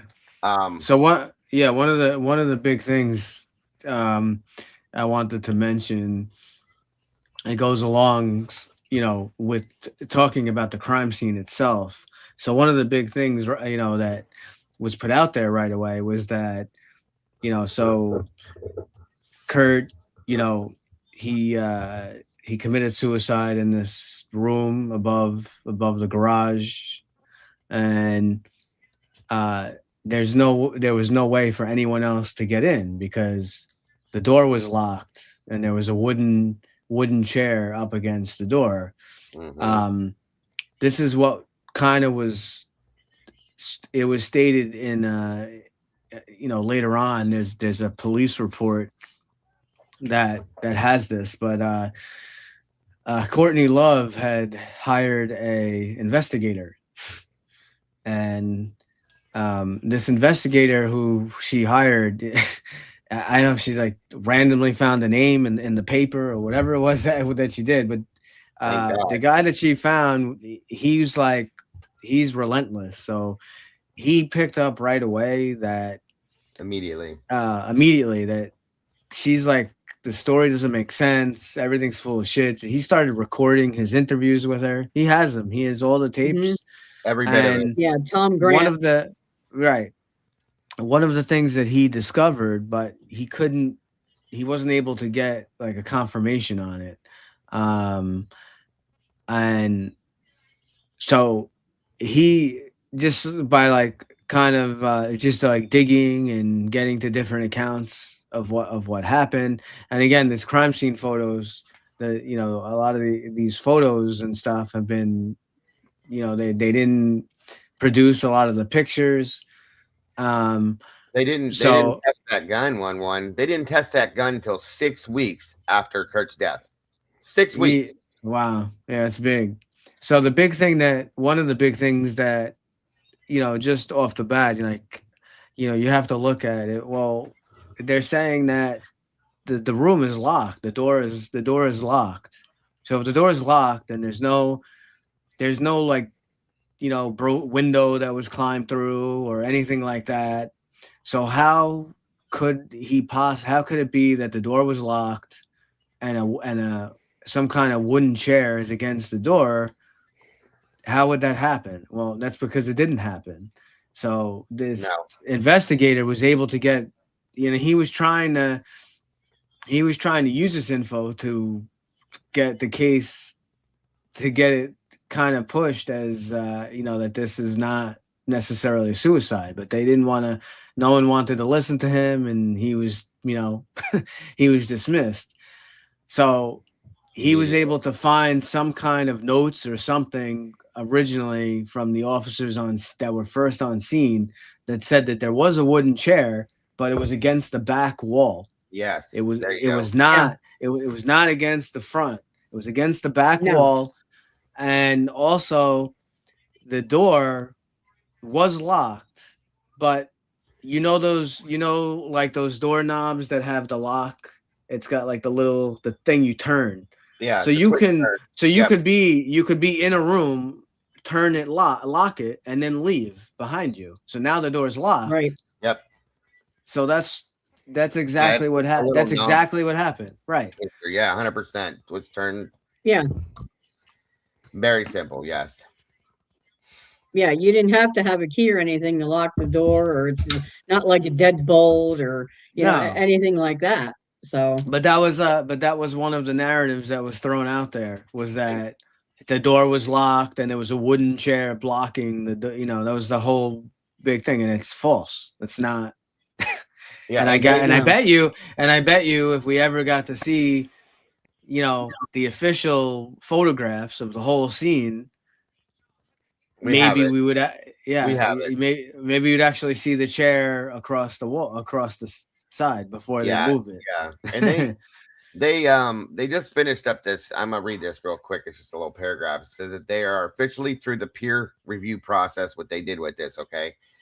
Their forensic paper on Kurt Cobain's death is now published in the International Journal of Forensic Sciences. And it's a landmark moment. For the first time, a multidisciplinary team of scientists, forensic experts, and investigators have successfully challenged the official suicide ruling in a peer-reviewed forensic journal now. And the reviewers themselves highlighted the strength of their work. Overall, it's a thoroughly processed case report. The described results deepen the probability of an alternative scenario. The conclusions are reliable. The relevance of this paper that they wrote on this is very high. This perspective challenges the original findings, indicating that further investigation is warranted. We've said it for years. The science proves homicide. Now it's not just us. It's the science. It's in scientific record now, folks. The victory belongs to everyone who stood by the truth, pushed through the ridicule, and refused to let the case be buried. It's the new official link, blah, blah, blah, so on and so forth. But yeah, it's 100%. And we have crime scene photographs, folks, the real ones, the original ones from the crime scene, so on and so forth. And what I just showed you, that video with the rifle and so on and so forth, shotgun, I keep calling it a rifle. It's a shotgun. I'm sorry. Yeah. First off, for those of you that don't know Kurt Cobain, he's left-handed. Just like Jimi Hendrix, he played the guitar left-handed. That's his dominant hand, okay? Therefore, in turn, he would have to shoot the shotgun typically with his left hand. I'm not saying you couldn't use the right hand, but typically you're left-handed. You're going to do most of the work, whatever you're doing with your left hand, okay? Yep. And the way this was all done, folks, the gun was on the wrong side of his body. Complete wrong, because you saw how big the gun was. It's a shotgun. When you pull a trigger on a shotgun, kaboom, it makes a powerful slam, okay? The gun should have been on the opposite side of his body from where they found it. They tried to say some stupid shit like when he pulled the trigger, it went up in the air, spun, and landed on it. That doesn't work that way, you guys. It just doesn't work that way. It's one of the dumbest things I've ever heard. So that was one of the big deals with that whole thing. Not to mention, like I told you guys, there's no way in hell that anybody with that much heroin in their body can put a cap on a needle after injecting themselves, pick up a shotgun and pull a trigger on themselves. You just can't do it. I don't care what you show me. No. I don't care what you tell me. You just can't do it. End of story. So, and there's no, like you heard what they said. There's no documented, nothing is documented anywhere. Nope. Of anyone having that amount of heroin in their system. Never. And then committing in the history of what we have, and then committing suicide another way. They may have overdosed. They may have overdosed on the heroin. But there's no documented case where someone had that even close to that amount of heroin, but then shot themselves or then stabbed themselves or something. So that's pretty powerful info. Well, I think also the medical the coroner, the examiner, allegedly knowing Courtney Love is a major red flag. Big problem. Because that's a conflict of interest. It should have never happened to begin with, right? So that should have not been allowed to happen, number one. And then after, someone should have said, whoa, hold on a second. Now I understand maybe people didn't know that, but that person, if they were a legitimate medical examiner, they would have recused themselves, because I know Courtney Love, I know his wife, so that's a conflict of interest. So if they were a legitimate person in their field, they would have recused themselves. But then of course there's which people in the chat may or may not know, the same exact guy is the guy who did the autopsy on Kristen Pfaff. 100%. When she allegedly overdosed in a bathtub and was found in a bathtub. So again, if that doesn't raise major red flags, Crazy. I mean, Yeah. this is what we talk about. These coincidences keep happening and these questionable cases. Is it really a coincidence? I mean, you really have to ask that question because that's a major one right there. Yeah. And I Yeah. have proof that guy, that coroner was showing those photographs lied. I have proof. I have the photographs that show the actual gun. Whatever they did, either they zoomed out too far or they photoshopped something where he's saying that there was none of that blood rust and all that stuff there. I have the photographs showing every bit of it, guys. It's right there. Mhm. So very interestingly enough, the one that he showed and said, I don't see it. I can't see it there. It's not there. You're a liar, bro. It's right there. I'm looking at it right now. Okay. So they use some other form of photography to show these photographs, but just to, once again, we're so used to this, to drive a narrative home. And like Joe just said, big conflict of interest. I'm sorry. So now at this point, I don't trust anything that guy says. Nothing, for that reason. So at that point, it doesn't. This is ridiculous. I'm looking, like I said, with the actual crime scene photographs. You can see everything that's there. You can see exactly what happened, in my opinion. Yeah, the one thing he was right about was the body being drugged, in my opinion, by the feet, the ankles, whatever you want to say. I'll say that's true, but there was a lot more involved in the positioning. This, like Kurt's, the whole scene was staged. I'll have 100% staged. There was somebody in there, if not more than one person in there with him when it happened. Somebody took the shot. They set the scene. They locked the door and left the room. Yep. Absolutely. Right. I believe it had to be more than one person. Oh, there was at least, in my opinion, 2 people in that room with him when this happened. Oh yeah, at least. Yeah. At the very least, yes. Yep. So, I mean, in that the blood on the jeans where it was at the bottom part, the guy was like, I don't see that, there's nothing there. I can't see it. I'm looking at it. We saw it. You guys saw it. It's there. The guy's complete deniability, folks, because he can't. It was either a favor or a hunk of money in his pocket for him to make the statements that he did. And guys, you know, right, as well as I do, okay, yeah, the coroners will do what they will do. I'll just put it that way. Okay. Oh yeah. So I mean, there's a lot. There's a whole lot to this that I can't even think about getting past. I'm just telling you. They have everything documented in this. If and when you guys want to go into this, if you want to, I have all of this here. It shows every bit about the heroin, everything, the lethal dose amounts, the abilities to it, to be able to do it, to not be able to do it. It's just not plausible, folks. It's not possible. Yeah, and the test that they did to try to mimic was garbage. Okay, 100%. Garbage. You know, ingesting methadone over an hour period. Okay, when you inject heroin, it's directly to your blood. Anything, and anything that's a needle, anything that's a drug, anything that you inject. That's why any medicine, anything you have that's, you know, you use a needle, you're gonna get the effect immediately because it's going right to your bloodstream. You know, right. And I mean, everything about this is wrong, guys. The letter that was left, that was written. Oh yeah, we'll cover There's that. the whole thing about that. We're gonna get into that. I have that stuff too, all of it. Yeah, every bit of it, and every bit of it points away from him taking his own life. There's nothing in here that I've gone through, that I've read through, that I've analyzed that takes me to believe that. Diego, did you want to? Because I know because we mentioned like a few people, and this guy. Yeah, we can go into that. This guy's actually a little.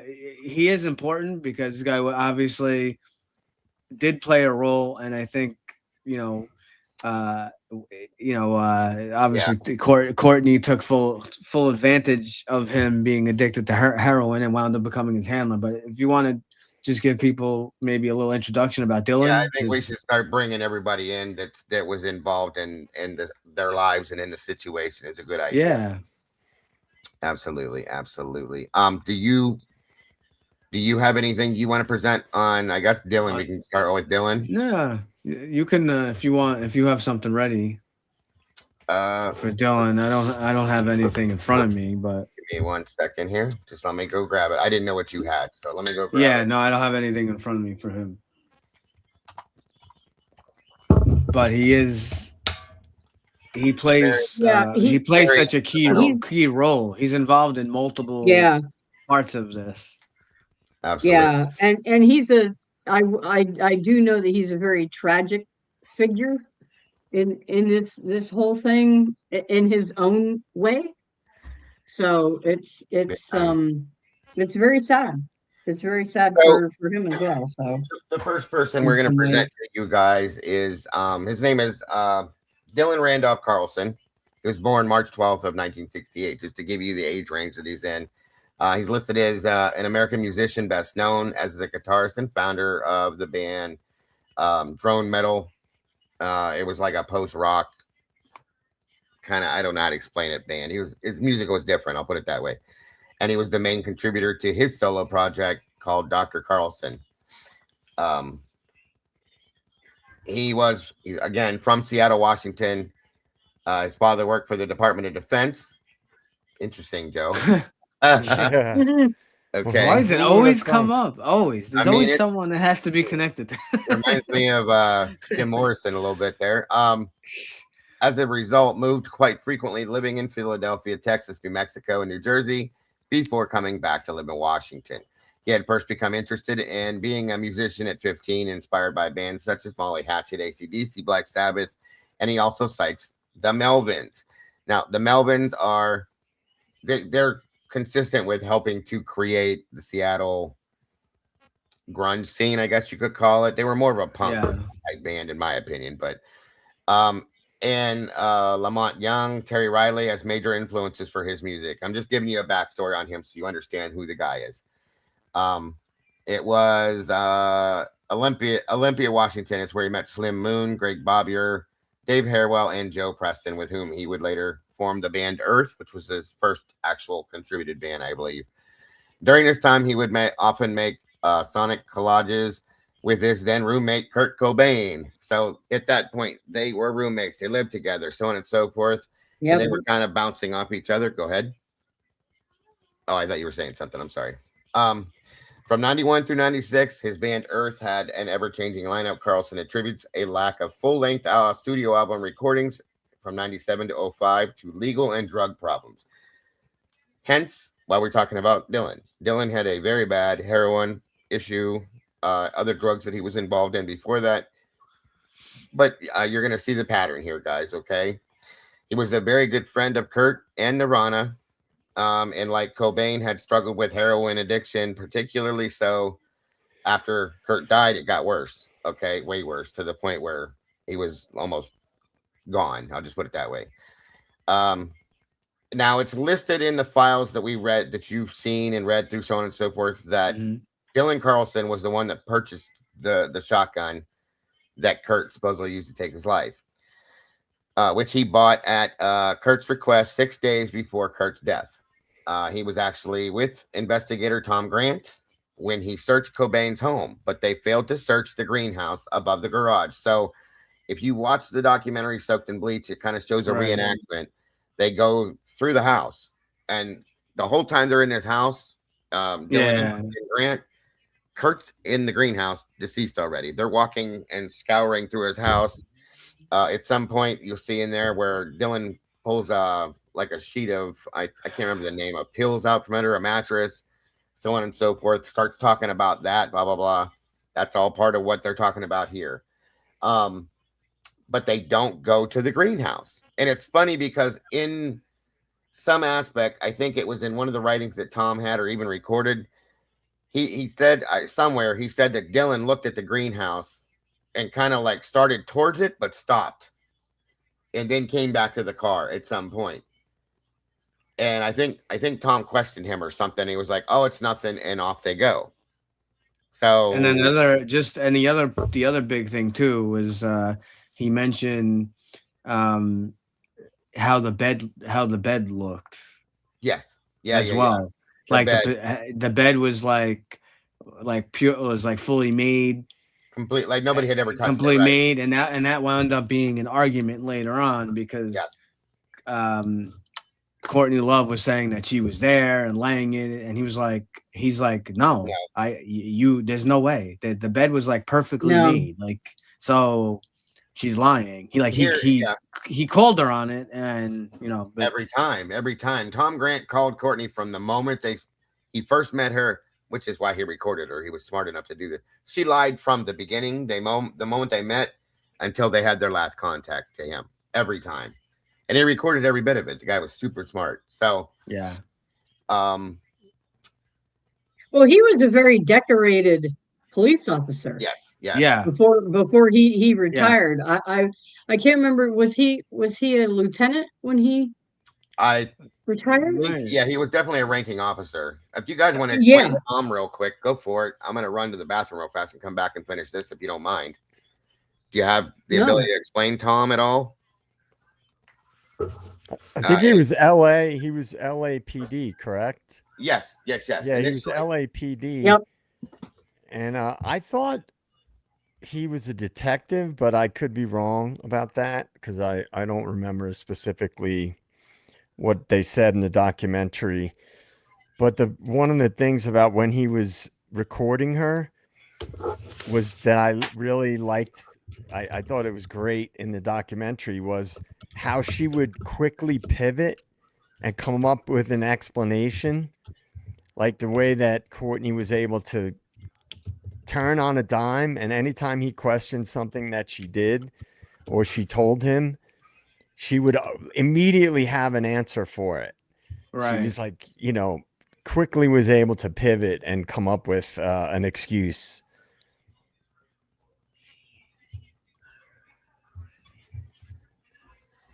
All right, I'm here. Sorry about that. But yeah, and Courtney kind of gave Dylan to Tom to help him with certain things, and Dylan said, "Yeah, I'll help you do it, this, that, and everything else." Also, Courtney, if you take it to that effect, was basically Dylan's drug dealer. Okay, she made sure that she kept Dylan spazzed out. I'll just put it that way. And so on and so forth, because again, like we talked about way earlier on, how do you control people? Okay, so there's that. I'm just going to throw that in the mix real quick. Back to where I was at real quick. He was actually with the investigator, like we said that day, Tom, when he searched Cobain's home, but they failed to search the greenhouse above the garage where his body was eventually discovered on April 8th. In his biography of Cobain, Heavier Than Heaven, Charles Cross asserted that In Bloom was a thinly disguised portrait of Dylan. Okay.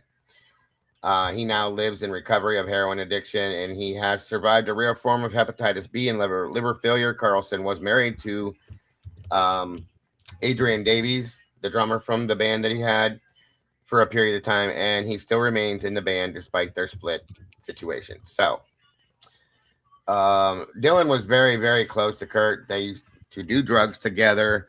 They did a lot of everything together. They wrote together, so on and so forth. And he stayed with them for periods of time.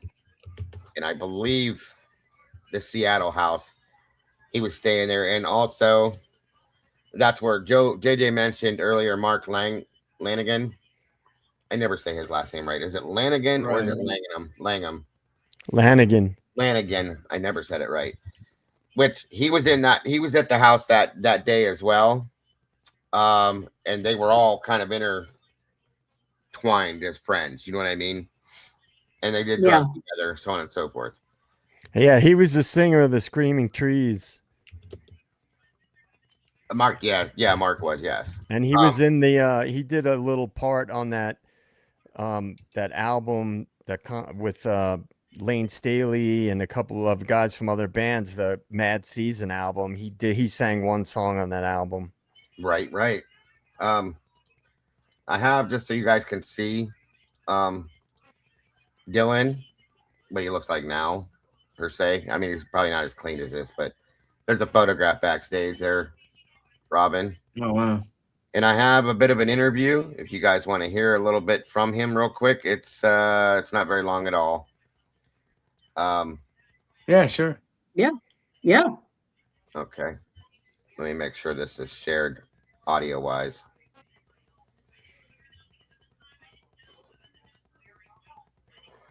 I'm gonna have to pull it down and redo it, Robin. I'm sorry. I'm sorry. I had to pull it down and redo it. I forgot to click the Okay. audio link on it. There you go. It's ready now. Oh, okay. There we go. All There we right. go. So, first question that we wanted to ask was basically, you recorded a lot of solo material in the past under the name Dr. Carlos Albion, and it was very diverse stuff. Like, you did a lot of work on all those different labels and the soundtracks. You did the tape on Tapeworm. And my question was, right now you're recording under your own name. Does it feels like, and also the label, obviously, you're on Surgeon House. I think it's your first album for Surgeon House. Yeah. So does it feels like it's a different kind of identity from what, you used to record in the past?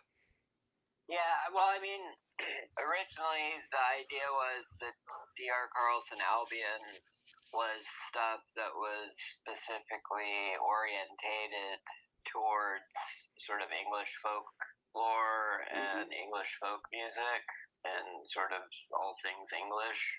I actually wanted the soundtrack to come out under just my name, but the manager I had at that time sort of put it out with Dr. Carlson Albion, thinking like, oh, since you've already used that name, it'll be, it was like basically easier is what he thought. I parted company with that manager, but since things didn't go very well, but originally, because the soundtrack was, obviously for a Western and was more, the sort of Western vibe. So it was intended to be under my name, much like this record.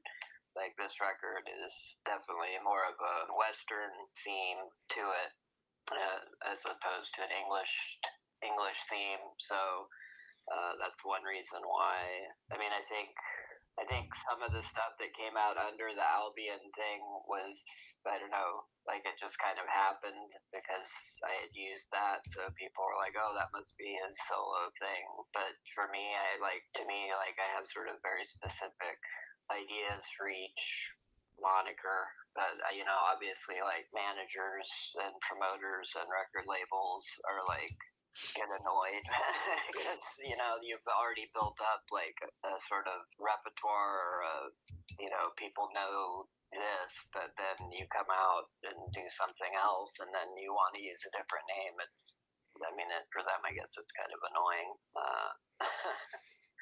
But I don't know. For me, it's not. It's just some of the stuff. I feel like that as a musician myself, and I also dabble in many different styles and types of music, and I feel like some of those things do need different names. Yeah. They're different. I just want to throw out to you guys that this is another situation that I think Dylan, I believe, was using Kurt for his notoriety to try to get him the fame, just like Courtney. Mm-hmm. Problem here again with the same situation. Dylan is another one that's talentless, in my opinion. I'm sorry. He just wasn't good, in my opinion. Therefore, he would have never been. I think a lot of people that tried to buck off of Kurt thought that they could beat Nirvana, and they didn't have the talent. They didn't have the mind that Kurt had to be able to create what did. Okay, so they just tried they tried to leech off of him, parasite to him, thinking they were going to get something out of it. And Dylan is another one that I believe was doing that right along with Courtney. So I just want to throw that out there. And I'm trying. There was a point in this where I don't care about him. In the earliest days of Earth, like things were Yep. set, and like we played the songs. Like, I mean, I've always thought it was weird, like the improvisation thing, like. You know, when you're first starting and do big, long, sustained stuff, and also playing tubes versus solid state and. Yeah, so that's all that was on this. It was something else that was in Okay. here. I have a Yeah. better interview of him about that situation. I thought this had part of that in it, but I guess not. So we'll move on. Yeah. So just on a side note, I was looking it up.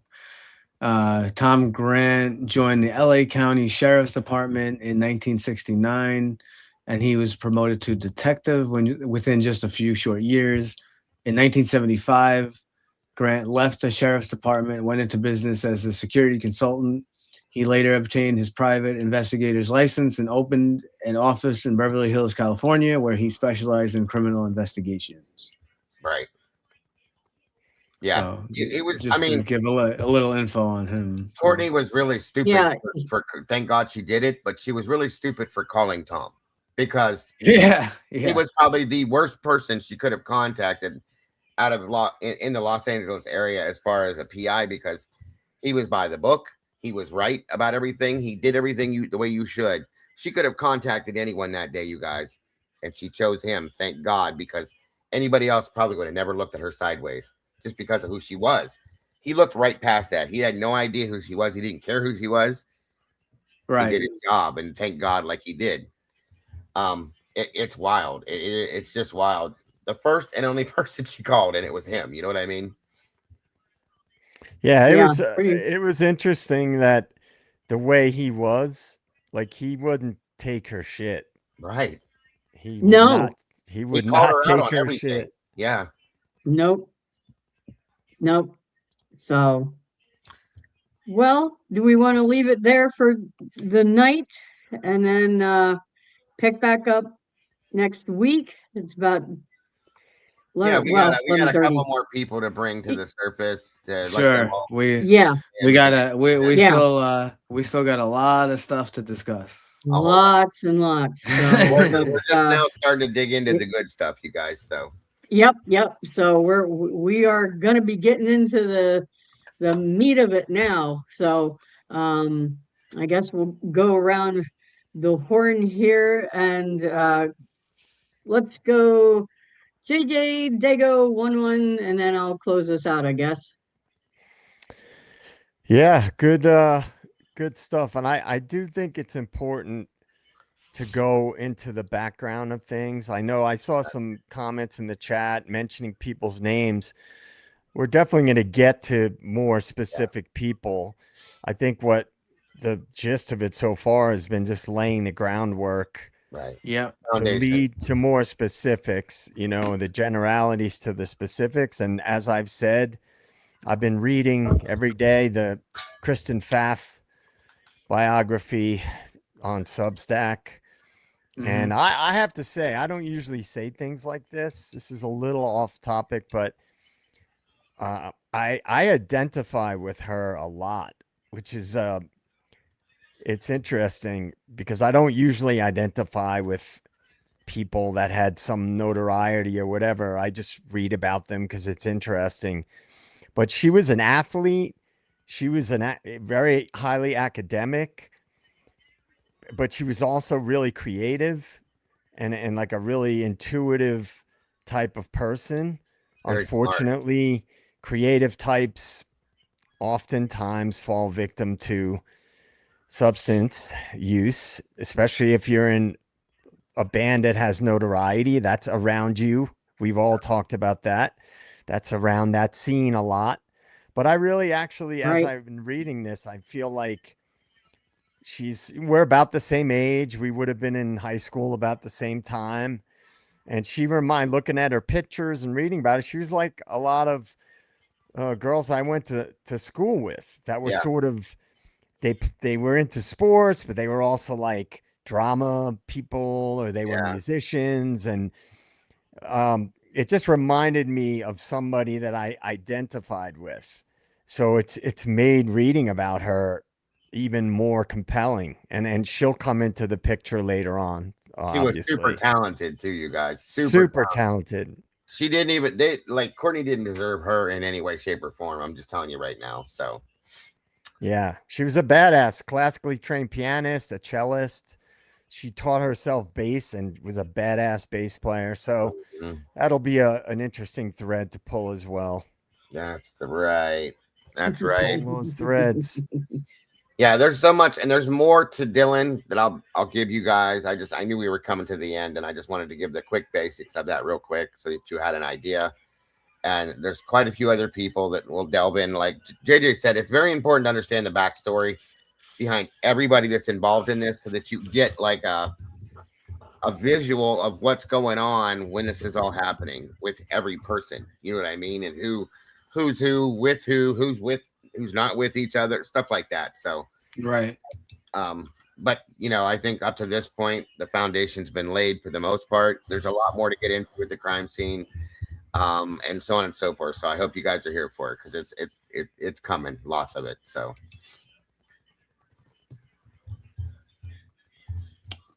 Okay, 1-1 closing thoughts for the night. Yeah, just before we get to the closing, did we ever get an answer or explanation when Tom Grant went with Dylan why he didn't show him the greenhouse? It's in the article. I can't find that article. There was a story, part of the story, if I remember correctly. Grant was in the car. Dylan went in to do something. And I think the way it explained it, and I might be wrong if I am, I'll correct it. Yeah. Right. He started to go towards the greenhouse and stopped and stared at the door or something like that. And then he, at that point, finally turned around and came back to the car. Grant said he remembered watching him do that, but then there was nothing else that went down. So that always told me, and I'll pull the actual article next week and I'll review that with you guys if you guys want me to, that for some reason it was almost like he knew something, which we will get to. He knew something but wasn't sure what to do, and it could have been related to drugs or the guilt. That I'm going to call it guilt. I'll say that. So I'm going to say drugs probably mostly, and it was raining outside. Yes. Tom said he didn't see the greenhouse. That's what Tom said. But there's another part of the article where he was watching Dylan. Thank you for that, Offset. Yeah, he didn't see the greenhouse, but he was watching Dylan like he was going that direction or something. Like I said, don't quote me 100% tonight. I will get the actual article and I'll read it to you word for word by next week, guys. So something to have you to look forward to because it's an interesting part of the story and it makes you go, wait a minute, what's going on? You know what I mean? Especially considering who Dylan is. Dylan being Kurt's best friend. It makes the story. That's when I saw that part. I started to go, wait a minute, what? So that's your expectation for next week to look forward to. There you go. Yeah. Well, thanks everyone for coming out on Sunday night. Great discussion as always with the panel, the denizens, the meatballs. We enjoy doing a deep dive into these cases and bringing out these inconsistencies. I mean, that's all we could do. Yes. I know people say but what's the point? Why? Well, you can't give up. Yeah. Maybe if enough people are woken up and, I'm not sure exactly what Courtney Love's her. I don't know what her angle is there to get Candace Owens involved because Candace Owens is not going to pay her off. Candace Owens isn't going to be controlled by Courtney Love. I'll tell you that. Not at all. So I mean, there's a whole narrative, a whole thing with Candace Owens, but I don't know if you ever watched anything about the Stephen Avery case. Oh yeah. Did you see Candace Owens?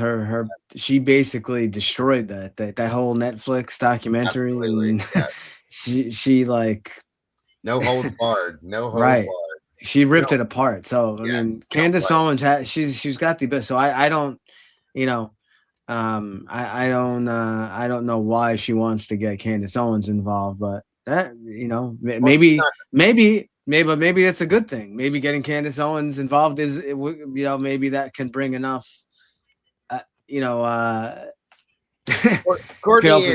Courtney's calculated, you guys. She's cold, Right. calculated, and concise, but common sense wise, she's an idiot. I'll just put it that Right. way. So take it for what it is. You know, you don't. Right. But that's she's what I probably mean. thinking one Like, thing and it's gonna blow up in her face. right. So exactly, that's what I mean. She may give this whole big, you know, narrative, this whole big, you know, book to Candace Owens, and if she actually decides to take it up and look at it and be like, what the hell is this nonsense? Like, this doesn't make any sense. Like, Well, for Courtney, what says that to me, she probably figures it's publicity for the book. Yeah, I mean, of course. so it has a Until huge, until Candace looks huge into audience. Yeah. So, yeah. so I even just think, if it's yeah. bad, like even if Right. later on Candace gives a bad review, so to speak, of this book, Courtney's still going to make out monetarily Oh, of course. Yeah. Yeah. Yeah, and because she doesn't tons of have people any. are going to buy this book. Right. She's I just dead, guys. I just hope it blows up in her face. I do too. Yeah, I she do. doesn't have anything. If you look into Courtney right now, her music career, at least What in my music career? right, her acting career. So she has nothing, you guys, and she's probably heading Yeah. towards this, thinking this is going to Right. bring me back. Yeah, well, you grabbed the wrong person, just like you did with the PI. You grabbed the wrong Yeah. person to do this. I'm just telling you. Yeah. Right, Candace because don't I'm just play around. saying. Right, because I'm just saying, because Candace Owens, you know, with her reach and the, you know, Yep. maybe not her immediately. You know, maybe she, you know, someone she's close with, or someone, you know what, you know, this case never really made sense, and she may take a deep dive look into it, and she may be like, you know what, you're full of shit, Courtney, and Yep. what is Yeah. you know, it may wind up really turning around. We'll see. Yep. Yeah. I agree. One thing Candace does too, she'll bring you on her show Right. and let you expose yourself. And humiliate you. Yeah. Yes. Like she'll just sit there and let you dig your own hole. Yep. Right. You know, like she's done that. I've seen her do it with people. She Mhm. brings Oh people God. on. JJ, I hope she does it with her. I swear to God, I would pay money to watch that. Truly to God, I would love to see that. I could see it happening. 100%. It just 100%. might. Just might. So That'd be so worth to watch. yeah. Yeah, absolutely. Great show, So- you guys. Great show. Yeah, thank so you we so will- much, gentlemen. yeah, so You we know, will- just I say- love listening to Yeah, you go ahead, guys go ahead. talk about. I love listening to you guys talk about this because I love the combination of looking at this case combined with the music history aspect of it. Yeah. So I think it's extremely interesting, and to all you guys out there, you know, in the den and over in the sauce, please keep tuning back into this because this is really fascinating. And thanks for coming out tonight. Thanks for the replay crew. You know, please make sure, like I said, like, share, subscribe. You know, show this to anyone that you know who is a Nirvana fan. I mean, you know, and if they really want to get down to the truth of the matter, at least as closely as we can, you know, I think that Nirvana fans would really benefit from seeing this because it's happened in this case, like you were talking about earlier. One the repeating this you know, it's happened to Pattern, so many yeah. people in the music fans in industry, acting, Yeah. you name it. So Yeah. yep.